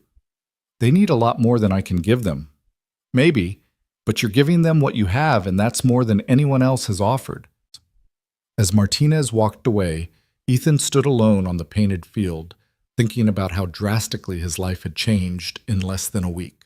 The invisible man had become painfully visible. The simple janitor had become a complex mentor. His phone rang, Sophie calling. "Dad, Mrs. Chen says dinner's ready. She made extra for you." "On my way, Butterfly."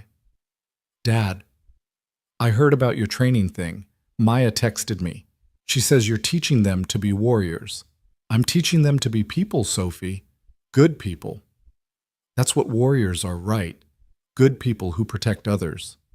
From the mouths of babes, Ethan thought. "Yeah, sweetheart, that's exactly what warriors are." Driving home through the familiar streets, Ethan felt something shifting inside him, some wall he'd built beginning to crumble. For 3 years, he'd focused solely on Sophie, on being her father and nothing more. But maybe, just maybe, being a good father meant being part of a community, meant helping other kids who needed what he could offer. The apartment building came into view, warm lights glowing in windows, Mrs. Chen's apartment bright with welcome. Sophie would be there, feeling better, full of questions about his day. Tomorrow would bring new challenges. Official paperwork concerned parents. Kids who would test boundaries. But tonight, there was dinner with his daughter and their adopted grandmother's stories about the day, homework to check, and the simple pleasure of being present in their small good life. The warrior was learning to be a teacher. The protector was learning to be a guide, and the father was learning that sometimes the best thing you could do for your child was show them how to help others. As he climbed the stairs to Mrs. Chen's apartment, he could hear Sophie laughing at something on television, could smell the ginger and garlic of a home-cooked meal, could feel the warmth of belonging somewhere after so many years of simply existing. The door opened before he could knock, Sophie launching herself into his arms. "Dad, Mrs. Chen made pot stickers, and she taught me 3 words in Mandarin." "That's wonderful, Butterfly," he said, carrying her inside despite her protests that she was too big. Mrs. Chen smiled from the kitchen, her weathered face bright with affection. "Ethan, good. Food getting cold. Sit, sit." As they gathered around the small table, Sophie chattering about her day. Mrs. Chen occasionally interjecting with observations in her accented English. Ethan felt something he hadn't felt in years, complete. Not perfect, not without pain or challenges, but complete in a way that made the difficulties worthwhile. "Mr. Tom's grandson is nice," Sophie said between bites. "Jimmy, he's in my grade. He said you're going to teach him to be brave." "Everyone's already brave," Ethan said. Sometimes they just need help remembering it. Like you needed help remembering? Sophie asked innocently. Ethan met his daughter's wise eyes. Yeah, Butterfly. Exactly like that. Mrs. Chen patted his hand with her gnarled fingers. Good man, she said simply. Good father. Good teacher now, too. The evening settled around them like a comfortable blanket, the outside world with all its complications temporarily held at bay. Tomorrow would bring new challenges, more kids seeking guidance, more responsibilities. Ethan hadn't asked for but couldn't refuse. But that was tomorrow.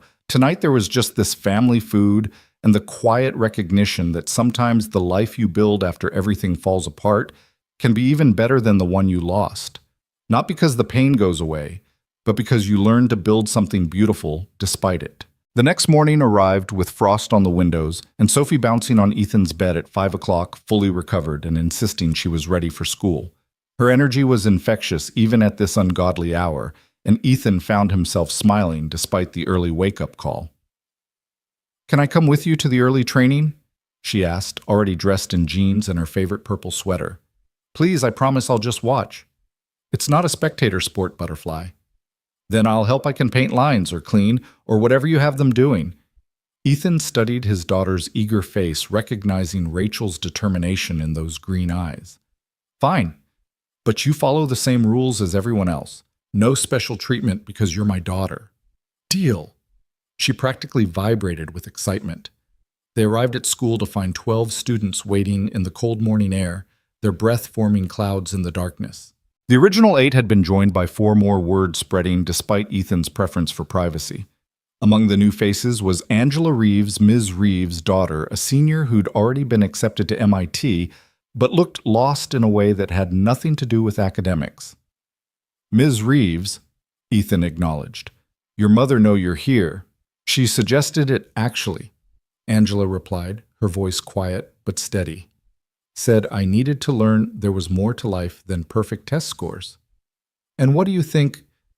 I think I'm tired of being afraid of imperfection. Sophie stood slightly behind Ethan, suddenly shy in the presence of the older students, but Jennifer Morrison noticed her immediately. Hey, you're Sophie, right? You're in my brother's math class. Sophie nodded, and Jennifer smiled warmly. Come on, you can work with me. We're all beginners here. Watching his daughter be absorbed into the group, treated as an equal rather than a child, Ethan felt a shift in his chest. This was what he'd been protecting her from: community connection, the risk of loss. But maybe protection could become its own prison. Today, he announced, we run. A collective groan rose from the group.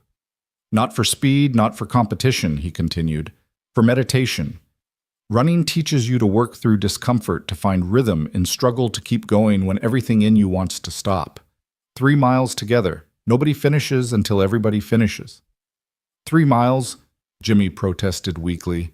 I can't even run one. Then we'll walk when you need to walk, Marcus said, surprising everyone. Like Mr. Cole said, we all finish together. They set off in the pre-dawn darkness, a raggedy line of teenagers and 1 9-year-old, their footsteps echoing off the empty streets around the school. Ethan ran at the back, watching, evaluating, noting who helped whom without being asked.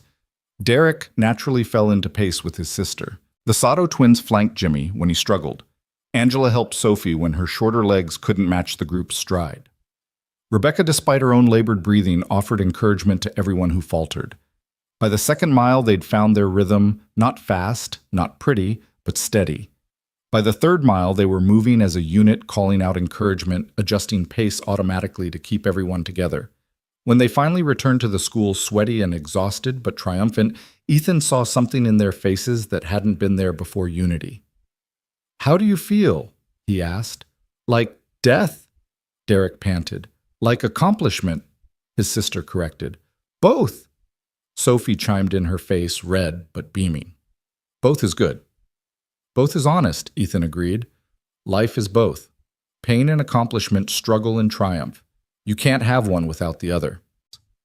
As they stretched on the gymnasium floor, Principal Martinez entered with a man Ethan recognized from school board meetings, Richard Blackwood, local businessman and major donor to school programs. His son had graduated 5 years ago after a troubled high school career marked by multiple suspensions. Mr. Cole, Blackwood said, his expensive suit incongruous in the sweaty gym. I've been hearing remarkable things about your program. It's not a program yet, Ethan replied, continuing his stretches. Just kids choosing to show up early. Well, I'd like to make it official. I'm prepared to fund equipment uniforms, whatever you need. I'll even pay for you to get proper certifications, personal training, youth counseling, whatever the board requires. Ethan stood slowly reading the man's face. There was desperation there hidden behind the businessman's facade. Why? He asked simply. Blackwood glanced at the students, then back to Ethan. Because my son needed someone like you 5 years ago, and I was too proud to see it. He's in prison now. 3 years for aggravated assault. Started as anger issues I ignored became violence I couldn't control. The gym fell silent, even the students stopping their conversations to listen. I can't help your son, Ethan said quietly. I know, but you can help them. Blackwood gestured to the students, and maybe that helps balance the scales somehow. I don't want uniforms or equipment. These kids need to learn that strength doesn't come from things. But if you want to help, the school counseling center needs funding. Ms. Chen has a waiting list of students who need mental health support but can't afford it outside school. Blackwood blinked, surprised. That's not what I expected you to ask for. Physical training without mental and emotional support is just creating better fighters, not better people, Ethan explained. These kids need both. I'll talk to the board today, Blackwood promised, then paused. My son, when he gets out, would you consider working with him? Have him find me when he's ready, not when you think he's ready, when he knows he is. After Blackwood left, the students dispersed to prepare for regular classes, but Sophie lingered, helping Ethan put away the stretching mats. That was kind of you, she said, sounding older than her 9 years, about the counseling center. It was practical. I can't fix everybody butterfly, but Ms. Chen and others like her, they have the training I don't. Mom would have liked this, Sophie said suddenly. You helping people. Ethan's hands stilled. Sophie rarely brought up Rachel spontaneously, as if mentioning her might cause more pain. You think so? I know so. She always said you had too much good in you to keep it all locked up, that someday you'd have to let it out or it would eat you alive. When did she say that? When she was sick. When she thought I was asleep. She worried about you, about what would happen after. Sophie trailed off, then continued stronger. She'd be proud of you now. Ethan pulled his daughter close, breathing in the scent of her shampoo, feeling the solid reality of her existence. She'd be proud of you. You're braver than I ever was at your age. I'm brave because you taught me to be, Sophie said into his chest. But maybe you're teaching yourself too. The school day progressed with its new normal students nodding respectfully to Ethan, in the halls teachers seeking his opinion on troubled kids, the constant weight of visibility he was still learning to bear.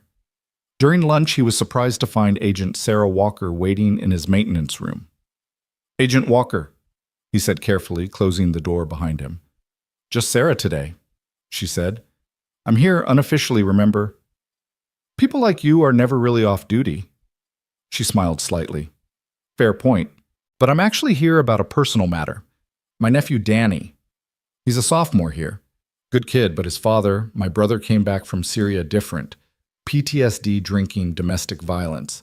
They're divorced now, but Danny's angry lost. And you think I can help? I think you understand in a way I can't.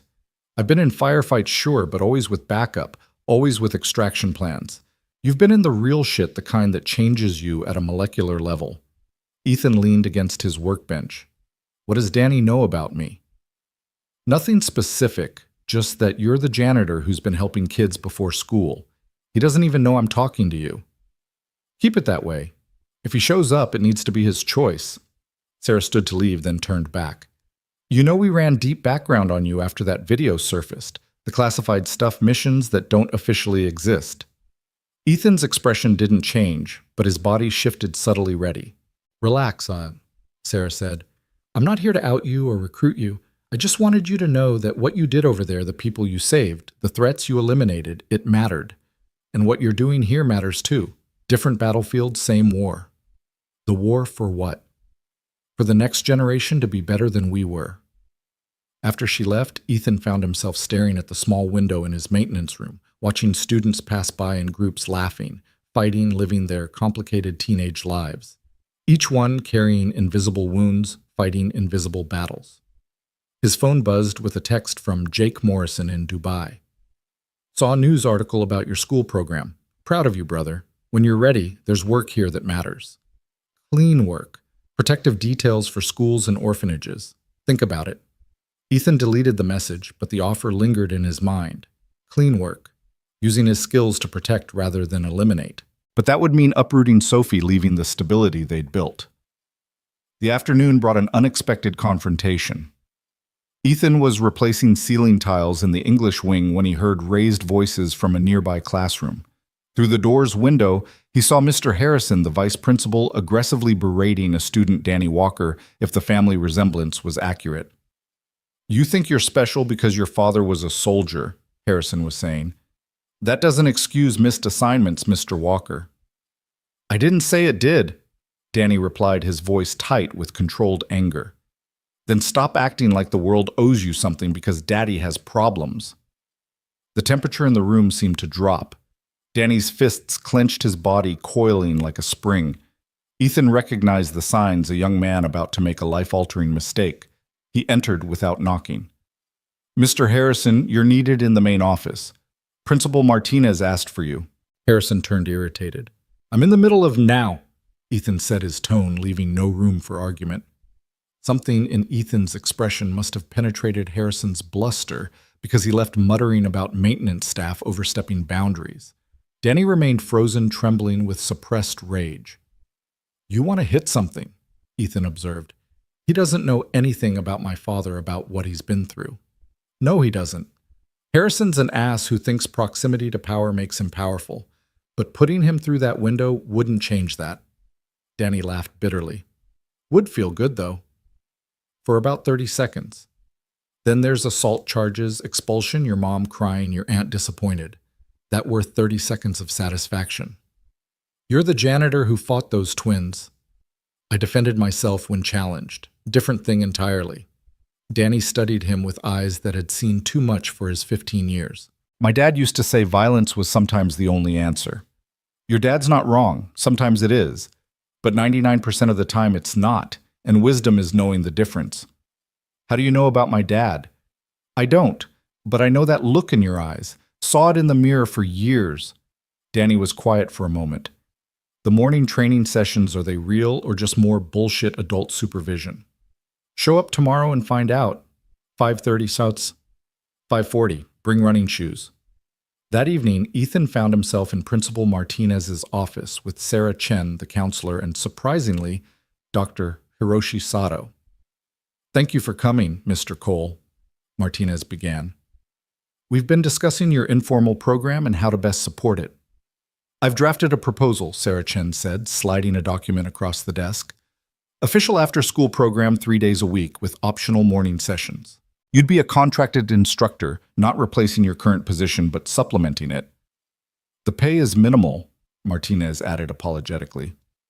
"I don't care about the pay," Ethan said, reviewing the document. "But I want autonomy. No curriculum imposed, no mandatory participation, no competitions or exhibitions." "Agreed," Martinez said quickly. "Though the board will want some metrics, some way to measure success." "Success is kids not ending up in jail or dead," Ethan said bluntly. "Success is them learning to control their anger instead of letting it control them. How do you measure that in a spreadsheet?" "Attendance records, academic improvement, disciplinary incidents," Dr. Sato suggested. "I've been researching similar programs. The quantifiable benefits usually show within 3 months. And I'd like to volunteer," he continued. "Professional psychological support for participants who need it. Pro bono." Ethan looked at him suspiciously. "Why? Because my sons have changed more in 3 days with you than in 17 years with me. Because I spent so much time teaching them to win that I forgot to teach them to be human. You're doing what I should have done." "We all do what we can with what we know at the time," Ethan said. "Your sons are good kids. They just needed different lessons." "Which you're providing," Martinez interjected. Mr. Cole, the board meets Thursday. I need you to present the program to them. Nothing fancy, just explain what you're doing and why. I don't do presentations. Then just talk. Tell them what you told Mr. Blackwood this morning. Several board members were very impressed with your request for counseling funds instead of equipment. Ethan stood to leave. Fine, but I'm not wearing a suit. Wouldn't dream of asking. Martinez smiled. Walking back to his maintenance room, Ethan found Sophie waiting with her homework spread across his workbench. Mrs. Chen had to go to a doctor's appointment, she explained. Said I could wait here. How was school? He asked, settling beside her. Good. Weird, but good. Everyone keeps asking me about you about the training. Maya wants to join, but she's scared. Of what? Of not being good enough. She's not athletic like the others. Neither is Jimmy or Rebecca. That's not what this is about. Sophie looked up from her math worksheet. Dad, what is it about really? Ethan considered his answer carefully. It's about learning that strength isn't about being the toughest or the fastest. It's about showing up when showing up is hard. It's about helping others when you can barely help yourself. It's about choosing to build instead of break. Is that what the Marines taught you? No. The Marines taught me to fight. Your mother taught me why fighting isn't always the answer. This program, these kids, it's me trying to pass on both lessons. Sophie returned to her homework, but Ethan caught her small smile. They worked in comfortable silence, father and daughter. Until Sophie asked, "Can Mom see us?" What we're doing now? It was an old question, one she'd asked repeatedly in the months after Rachel's death, but she hadn't asked in over a year. I don't know, Butterfly. I hope so. I think she can, and I think she's happy. We're helping people like she always did. Rachel had been a pediatric nurse spending her days caring for sick children coming home exhausted but fulfilled. Even during her own illness, she'd worried more about her young patients than herself. We're trying, Ethan said softly. That's all anyone can do, right? Try. Yes, sweetheart, that's all anyone can do. The Thursday board meeting arrived gray and rainy, matching Ethan's mood. He stood outside the district office watching parents and administrators file in, wondering how he'd ended up here. 3 weeks ago, he'd been invisible. Now he was about to present to people who controlled the school's budget and policies. Mr. Cole? He turned to find Rebecca Hayes with her mother, a thin woman with suspicious eyes and defensive posture. Mrs. Hayes, Ethan acknowledged. Mr. Cole, she replied stiffly. Rebecca insists on attending your program. I wanted to meet you first. Understandable. I've heard stories about your past, about violence. Mom, Rebecca protested. It's fine. Ethan told the girl, then addressed her mother. You're right to be cautious. I've been in violent situations. I've done things in service to my country that I'll carry forever. But that's exactly why I can teach these kids alternatives to violence. Or you could be teaching them to be more effective at it. I could, Ethan agreed, surprising her. But I'm not. Ask your daughter what we did this morning. We painted the handicapped parking spaces, Rebecca said quickly. Mr. Cole said service to those who need help is the highest form of strength. Mrs. Hayes studied Ethan's face. Rebecca's afraid of everything. Always has been. You think you can change that? No, but I can teach her that courage isn't the absence of fear, it's action despite fear. I still don't trust you. Good. You shouldn't trust anyone with your child until they've earned it. Come watch a session. See for yourself. Mrs. Hayes nodded slowly, then led Rebecca into the building. The girl looked back, mouthing, "Thank you," before disappearing inside. The meeting room was packed. Board members, parents, teachers, and surprisingly several students, including his morning group. Sophie sat with Mrs. Chen in the front row, beaming with pride. Principal Martinez introduced him simply.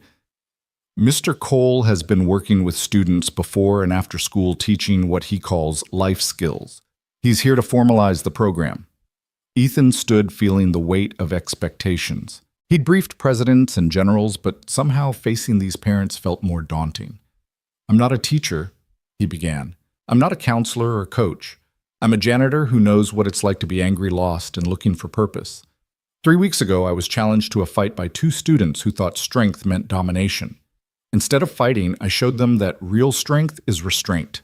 He looked at the Sato twins, who nodded encouragingly.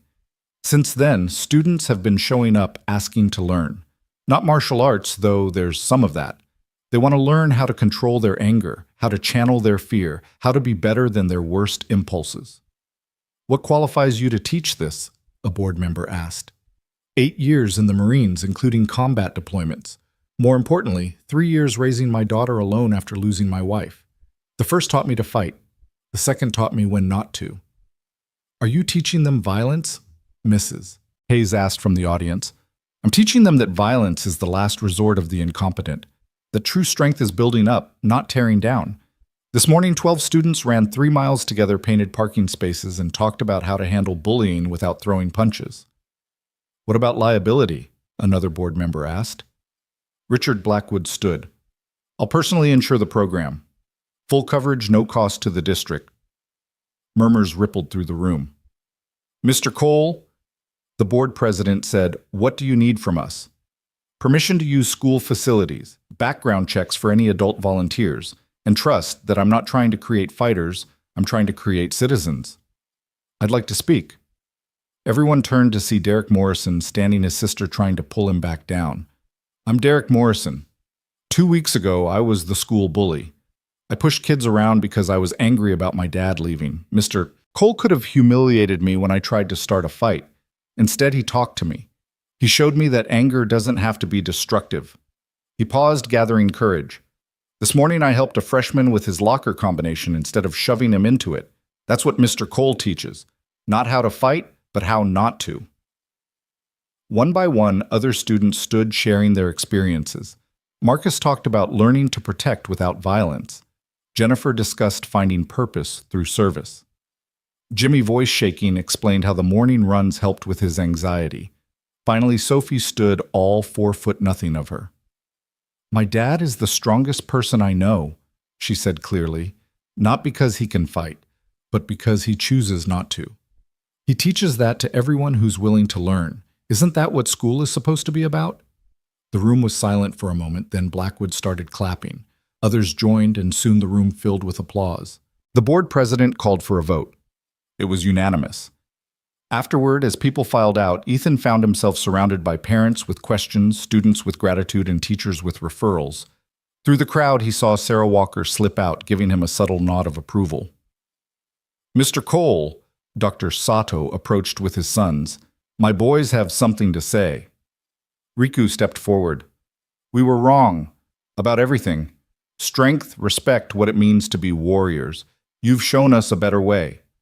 We'd like to be official assistants in your program, Taro added. Help teach the younger kids what you've taught us. You've been helping since day one, Ethan replied. Official or not doesn't change that. As the crowd finally dispersed, Ethan found himself alone with Sophie and Mrs. Chen. Very proud, Mrs. Chen said, patting his arm. Rachel would be very proud. Sophie took his hand. Home. One more stop, Ethan said.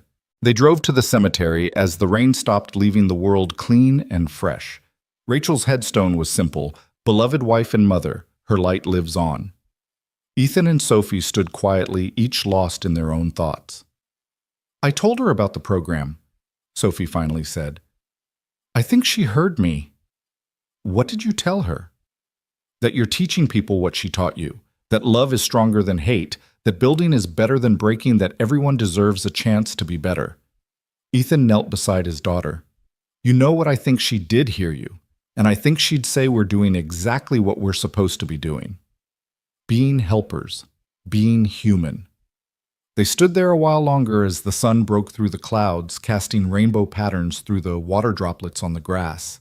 The journey from invisible janitor to visible mentor had been unexpected, unwanted at first, but now felt inevitable. Tomorrow would bring new challenges. Danny Walker would show up angry and suspicious. More students would come, each carrying their own wounds. Parents would question, administrators would interfere, and Ethan would have to balance it all while maintaining his primary job in raising Sophie. But tonight, standing in the cemetery with his daughter's hand in his, Ethan felt something he hadn't experienced since Rachel's death, purpose beyond mere survival. The skills he'd acquired in violence were being transformed into tools for peace. The strength built in war was being used to wage a different kind of battle, one for the souls of kids who might otherwise be lost. "Dad," Sophie said as they walked back to the truck. "Are you happy?" Ethan considered the question. Happy seemed too simple a word for what he felt. He was useful again, connected to something larger than his own pain. He was teaching lessons that mattered, helping kids who needed it, building something positive from the ashes of his old life. "I'm something better than happy," he told her. "I'm needed." Sophie squeezed his hand. "You were always needed, Dad. Now other people just know it too." As they drove home through the evening light, Ethan's phone buzzed with texts from students asking about tomorrow's session, parents expressing gratitude, and one from Principal Martinez. "Thank you for stepping up. These kids needed exactly what you're offering." But the text that made him smile was from Derek Morrison. "Mr. C, my mom cried tonight.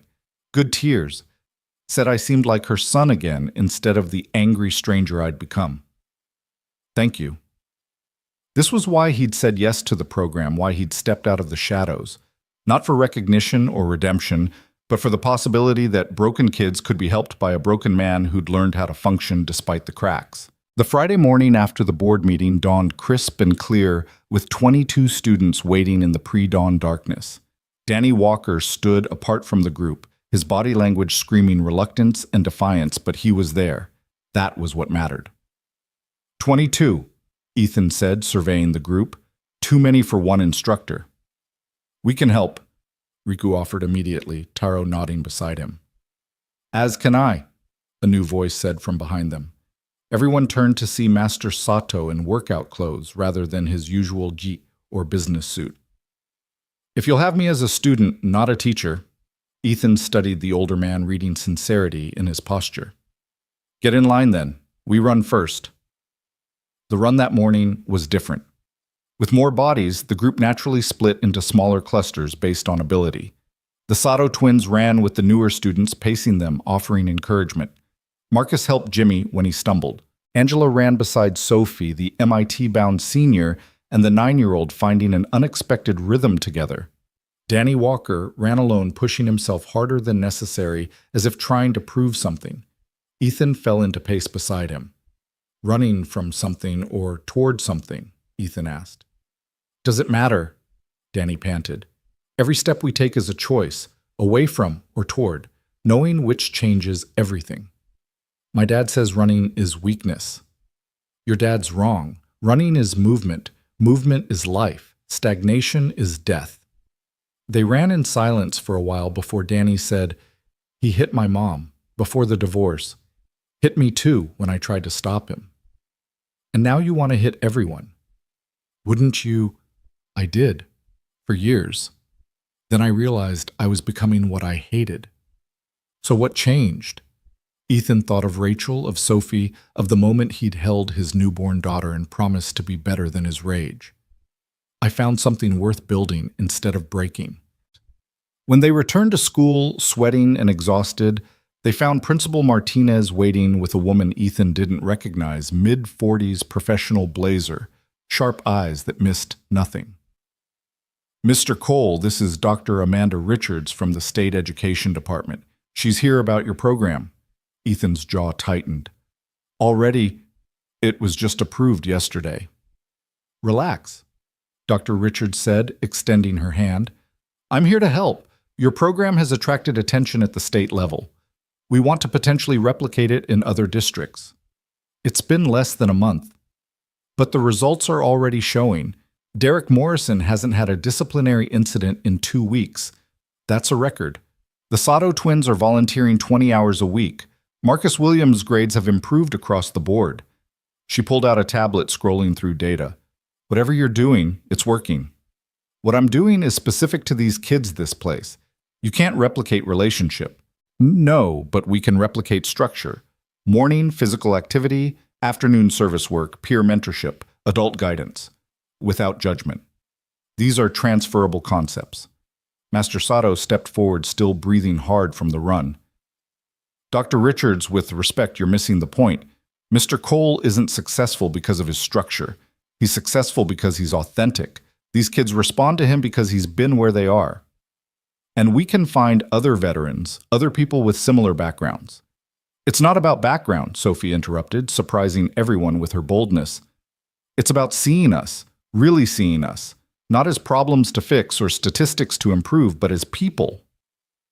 Dr. Richards looked at the 9-year-old with surprise. And you are Sophie Cole, his daughter and his best student. Sophie, Ethan warned gently. What? It's true. You see everyone, Dad. That's why they come. That's why they stay. Dr. Richards made notes on her tablet. I'd like to observe your afternoon session, Mr. Cole. With your permission, of course. It's not my permission you need, Ethan said, gesturing to the students. It's theirs. This is their space, their time. The students exchanged glances, then Marcus spoke for the group. You can observe, but you participate. No standing on the sidelines taking notes. You want to understand what we do. You do it with us. Dr. Richards blinked clearly, not expecting to be challenged by teenagers. I didn't bring workout clothes. We have extras, Jennifer offered. Mrs. Chen keeps a donation box for students who need them. And so 4 hours later, Dr. Amanda Richards, Ph.D. in Education Administration, found herself painting fence posts behind the school, sweating through borrowed sweatpants, listening to troubled teenagers discuss their feelings while performing manual labor.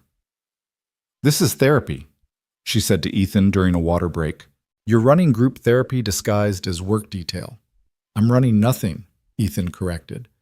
They're choosing to be here, choosing to work, choosing to talk. I just provide the space. And the example swaps Dr. Hiroshi Sato added, having arrived to volunteer as promised. You show them that trauma doesn't have to define them, that they can build something meaningful despite their pain. Rebecca Hayes was struggling with a particularly stubborn fence post, her frustration mounting visibly.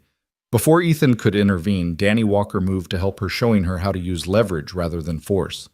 Where'd you learn that? Rebecca asked. My dad before, Danny trailed off. He was a good teacher before the war broke him. Maybe he's not broken, Rebecca suggested carefully. Maybe he's just stuck, like this post was. Danny considered this, then smiled slightly, the first smile Ethan had seen from him. Maybe, Dr. Richards observed it all, occasionally helping, mostly listening. When the session ended, she was dirt-covered and exhausted, but somehow energized. I've been in education for 20 years, she told Ethan privately. I've never seen anything quite like this. You're not teaching them to be students. You're teaching them to be people. Same thing, isn't it? It should be, but somewhere along the way we forgot that. She paused.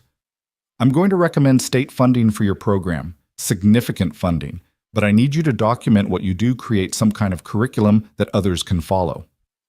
I don't do paperwork. Then delegate. The Sato twins seem capable, or that MIT-bound girl Angela. The point is, Mr. Cole, you've stumbled onto something special here. Don't let it die in one small Connecticut town. After she left, Ethan found himself surrounded by his students, all talking at once about the afternoon's work. Through the chatter, he heard his phone ring an unknown number with an international prefix. He stepped away to answer. Cole. Ethan, it's Jake Morrison. I know you've been ignoring my messages, but I need you to listen. I've got a situation here. I'm not available for situations anymore, Jake. It's not that kind of situation. There's an Afghan family here, refugees. The father was one of our interpreters. Remember Kareem saved Thompson's life that time outside Kandahar? Ethan's grip on the phone tightened. He remembered Kareem, brave, loyal, left behind when the U.S. withdrew. What about him? He's here with his family, but his oldest son, Nasir, he's 17 and angry, getting pulled into the wrong crowd. The kid needs someone who understands, someone who can reach him. Jake, I'm not asking you to come here. I'm asking if he can come there, just for a few months. The family has distant relatives in Hartford, 40 minutes from you. The kid could attend your school, join your program. Ethan looked at his students still cleaning up from the day's work. Adding a traumatized Afghan refugee to the mix seemed like asking for trouble. Send me his file, he heard himself say. I'll think about it. Already sent. And Ethan, you're doing good work there. The Brotherhood is proud. After Jake hung up, Ethan stood holding his phone, feeling the weight of another responsibility settling on his shoulders. Sophie appeared at his elbow, having somehow sensed his distress. "Everything okay, Dad?" "Just more complications, Butterfly." "Good complications or bad complications?" "I don't know yet." That evening, while Sophie did homework at the kitchen table, Ethan reviewed Nasir's file. The boy had witnessed his uncle's execution by the Taliban, had hidden for 3 days in a drainage pipe while fighters searched for his family, had made the dangerous journey to Pakistan and eventually to Dubai. His English was good, Kareem had made sure of that, but his psychological evaluation showed clear PTSD survivors' guilt and displacement. Anger. Sophie looked up from her math. "What are you reading?"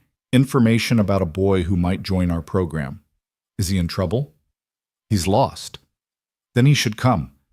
That's what the program is for, right? Lost kids finding their way." "It's more complicated than that." Sophie closed her workbook and came to look at the file over his shoulder. She couldn't read most of it, but she saw the photo a serious-faced teenager with dark eyes that had seen too much. "He looks sad," she observed. "He has reasons to be." "So did Derek, so did Danny, so do you." She hugged him from behind her small arms, barely reaching around his shoulders. But sad doesn't have to be forever. That night, Ethan called Jake back. "Send him. But he stays with his relatives, and he follows the same rules as everyone else." "Understood. Ethan, this means a lot." "We'll see. Kid might hate it here. Or he might find exactly what he needs." Monday morning brought unexpected challenges. Ethan arrived to find graffiti spray-painted across the gym wall, "Terrorist Lover," in red letters 3 feet high. Tom Bradley was already there, fury radiating from his normally calm demeanor. Surveillance cameras were mysteriously offline last night. "It's fine, Tom." "It's not fine. This is hate speech." "It's fear," Ethan corrected. "Someone's afraid of what we're building here." The morning students arrived to see the graffiti, their reactions ranging from anger to dismay. Derek immediately grabbed cleaning supplies, but Ethan stopped him. "Leave it for now." "But Mr. Cole," "Let everyone see it. Let them see what fear looks like when it's painted on a wall. Then we'll clean it together publicly during lunch when everyone can watch." Principal Martinez arrived, followed quickly by several board members and concerned parents. The graffiti had already been photographed and shared on social media. "We need to address this immediately," Martinez said. "We will, but not in hiding, not in shame." Ethan gathered his students. "This is meant to divide us, to make us afraid. Instead, we're going to show them what unity looks like." At lunch, when the cafeteria was fullest, Ethan led his entire group outside with cleaning supplies.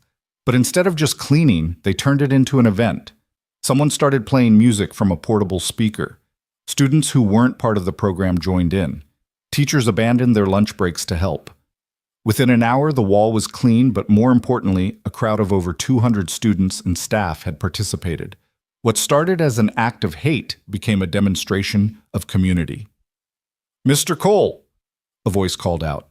He turned to find a young man in Army fatigues, Private First Class Tyler Williams, Marcus's older brother, home on emergency leave. "PFC Williams," Ethan said automatically, straightening slightly. Tyler saluted, which Ethan returned reflexively. "Master Sergeant, I had to come thank you personally for what you're doing for Marcus."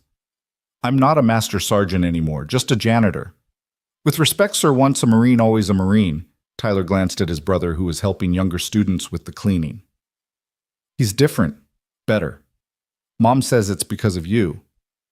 "It's because of him. I just gave him space to figure things out." Tyler nodded, then lowered his voice. "I've got orders for Syria next month. Knowing someone like you is looking out for Marcus. It helps. He's looking out for himself and others now. That's the point." As the crowd dispersed, returning to classes, Danny Walker approached with unexpected news. "My dad wants to meet you." Ethan's expression remained neutral.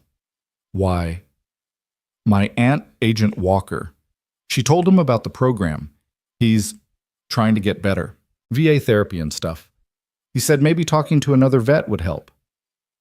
"What do you think?" Danny shrugged, but there was hope in his eyes. "Can't hurt, right?"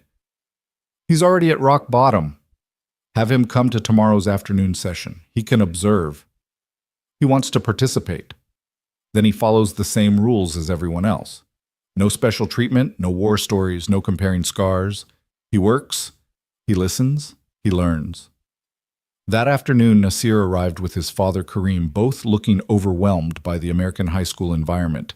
Kareem had aged significantly since Ethan last saw him, stress etching deep lines into his face. "Ethan, my friend," Kareem said, gripping Ethan's hand with both of his. "You saved us again." "Jake saved you. I'm just providing an opportunity." Kareem turned to his son, speaking rapidly in Dari. Nasir responded sharply, clearly unhappy about the situation. "He doesn't want charity," and Kareem translated apologetically. Ethan addressed Nasir directly. "Good. I don't give charity. I give chances. You earn everything else." Nasir's English, when he finally spoke, was accented but clear. "They say you killed Taliban. Many Taliban. I killed enemies who threatened innocent people. Some were Taliban, some were others.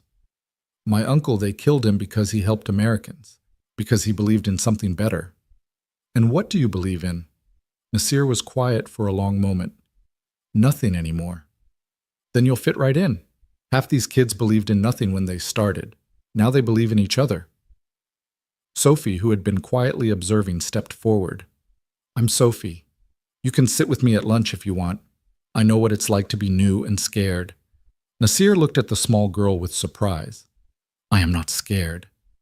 "Everyone's scared," Sophie said matter-of-factly. "The brave ones just don't let it stop them."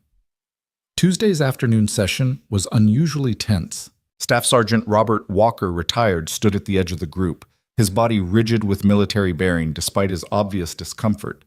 His son Danny stayed as far from him as possible while remaining in the same area. "Mr. Walker," Ethan said by way of greeting. "Staff Sergeant Walker." The man corrected, then caught himself. "Sorry. Old habits. Just Walker here, or Robert if you prefer. Military ranks don't matter in this space." Walker nodded, his jaw working as he processed this. He was clearly a man used to hierarchy, to structure, to clear chains of command. "Today we're clearing the old garden behind the cafeteria," Ethan announced to the group. "It's been abandoned for years, but we're going to restore it. Make something grow where nothing has grown for a long time." The metaphor wasn't lost on anyone, especially not on Robert Walker, whose hands trembled slightly as he accepted work gloves from his son. For the first hour, father and son worked on opposite ends of the garden. But gradually the rhythm of shared labor began to break down barriers. When Robert struggled with a particularly deep-rooted weed, Danny silently appeared with a shovel. When Danny cut his hand on a hidden piece of glass, Robert wordlessly handed him his own bandana to wrap it. "This is what you do," Robert asked Ethan during a water break. "Manual labor and life lessons. This is how we start. Can't build anything on unstable ground. I tried to teach Danny discipline, structure, the same way the Army taught me." "And how did the Army teach you to deal with watching your friends die, with the guilt of surviving when better men didn't?" Robert's face went pale. "They didn't." "Exactly. So you came home with all that poison inside and nowhere to put it except into the people you loved most." "I never meant—" "None of us mean to, but impact matters more than intention." Ethan watched Danny helping Nasir understand instructions about fertilizer. "Your son is a good kid despite everything. That's on his mother and on him, not on you. But what happens next, that could be on you. I don't know how to fix what I broke. Start by not trying to fix it. Just be present. Do the work. Let him see you trying." By the session's end, Robert and Danny were working side by side, still not talking much, but occupying the same space without hostility. It was a start. Wednesday brought media attention. A local news crew arrived wanting to do a feature on the janitor who transforms troubled teens. Ethan refused to participate, but Principal Martinez convinced him to let them film the students with parental permission. "This could help other schools," she argued. "Other kids who need what you're offering." So Ethan watched from the shadows as his students were interviewed, each telling their story with surprising eloquence. Derek spoke about anger and learning to channel it. Jennifer discussed finding strength in service. Marcus talked about brotherhood and protecting others. Even Nasir in hesitant English shared his hope that America could be the fresh start his father promised. But it was Sophie who stole the show. "My dad thinks he's teaching them to be strong," she said to the camera. "But really, he's teaching them they already are strong. They just forgot, like he forgot until they reminded him." "What do you mean?" the reporter asked. "My dad came here to hide after my mom died. He thought being invisible would keep us safe. But these kids saw him, really saw him, and made him remember that hiding isn't living. So while he's saving them, they're saving him too. That's how it works. We save each other." Ethan had to step outside after hearing that, his chest tight with emotion. His 9-year-old daughter understood something it had taken him months to grasp. Tom Bradley found him sitting on the loading dock staring at nothing. "Kids," Tom said, settling beside him with a grunt. "They see everything, don't they? Too much sometimes. My grandson Jimmy, he's different since joining your program. Smiles more, has hope again. After his dad, I didn't think I'd see that again. He's doing the work himself. With your guidance. Ethan, what you've built here, I didn't build anything. It built itself. I just didn't get in the way." Tom chuckled. "Humility is good, but false humility is just another form of pride." Before Ethan could respond, his phone rang. Sarah Walker, the FBI agent. "Mr. Cole, we have a situation. There's been a credible threat made against the school, specifically mentioning your program and the Afghan student." Ethan's blood went cold. "How credible?" "Credible enough that we're taking it seriously. We'll have agents on site tomorrow, but I wanted you aware. Should we cancel the program?" "That's your call. But Mr. Cole, giving in to fear lets them win." After she hung up, Ethan stood staring at the school building, weighing risks and responsibilities. Tom noticed his tension. "What's wrong?" "Trouble coming. Maybe." "Need help?" "Maybe." Tom stood with difficulty, his bad knee protesting. "Whatever you need, you got it. These kids, this program, it's worth protecting." That evening, Ethan called a meeting with the core group, the original students who'd been there from the beginning. They gathered in his apartment, Sophie making everyone hot chocolate, while Ethan explained the situation. "So there might be danger," Marcus asked. "There might be. Because of Nasir. Because of fear and hatred. Nasir's just an excuse." "Then we stand together," Derek said firmly. "All of us." "It's not that simple." "Yes, it is," Jennifer interrupted. "Mr. Cole, you taught us that standing up for what's right isn't about it being safe or easy. It's about it being right." "This is different. This could be actually dangerous." "So was my dad when he was drunk?" Danny said quietly. "So was Derek when he was angry. So were the Sato twins when they were arrogant. Danger doesn't go away by hiding from it." Ethan looked at Sophie, curled in the corner chair, listening intently. "What do you think, Butterfly?" "I think Mom would say that fear is just love pointed in the wrong direction. These people who made threats, they love something, and they're afraid of losing it. Maybe if they see what we really do, they'll be less afraid." "Or maybe they'll do something stupid and dangerous," Ethan countered. "Maybe." Sophie agreed. "But isn't that always true? Every day could be dangerous. We still get up. We still try." Thursday morning arrived gray and tense. FBI agents in subtle positions around the school, local police more visible than usual. But at 5:40 a.m., 35 students showed up for morning training, the largest group yet. "You all know about the threat?" Ethan asked. They nodded. "And you came anyway?" "Together," Riku said, and the others echoed together. They ran that morning as one unit, no one racing ahead, no one falling behind. Nasir ran in the center, protected without being obviously protected. Robert Walker ran beside his son, their strides slowly synchronizing. As they returned to school, they found a crowd waiting. Parents, teachers, community members all standing in silent support. Someone started clapping, and soon applause filled the morning air. "What is this?" Ethan asked Principal Martinez. "This is what happens when a community decides fear won't win," she replied. The day progressed without incident, but the tension remained palpable. During the afternoon session, they worked on the garden now, showing the first signs of new growth. The metaphor felt heavier now, more important. "Mr. Cole," Nasir said, working beside him, "if something happens because of me, Nothing happens because of you. Things happen because of hatred and ignorance. You're just trying to live your life and heal from trauma. That's not a crime or a provocation. In my country, just existing was sometimes enough to get killed.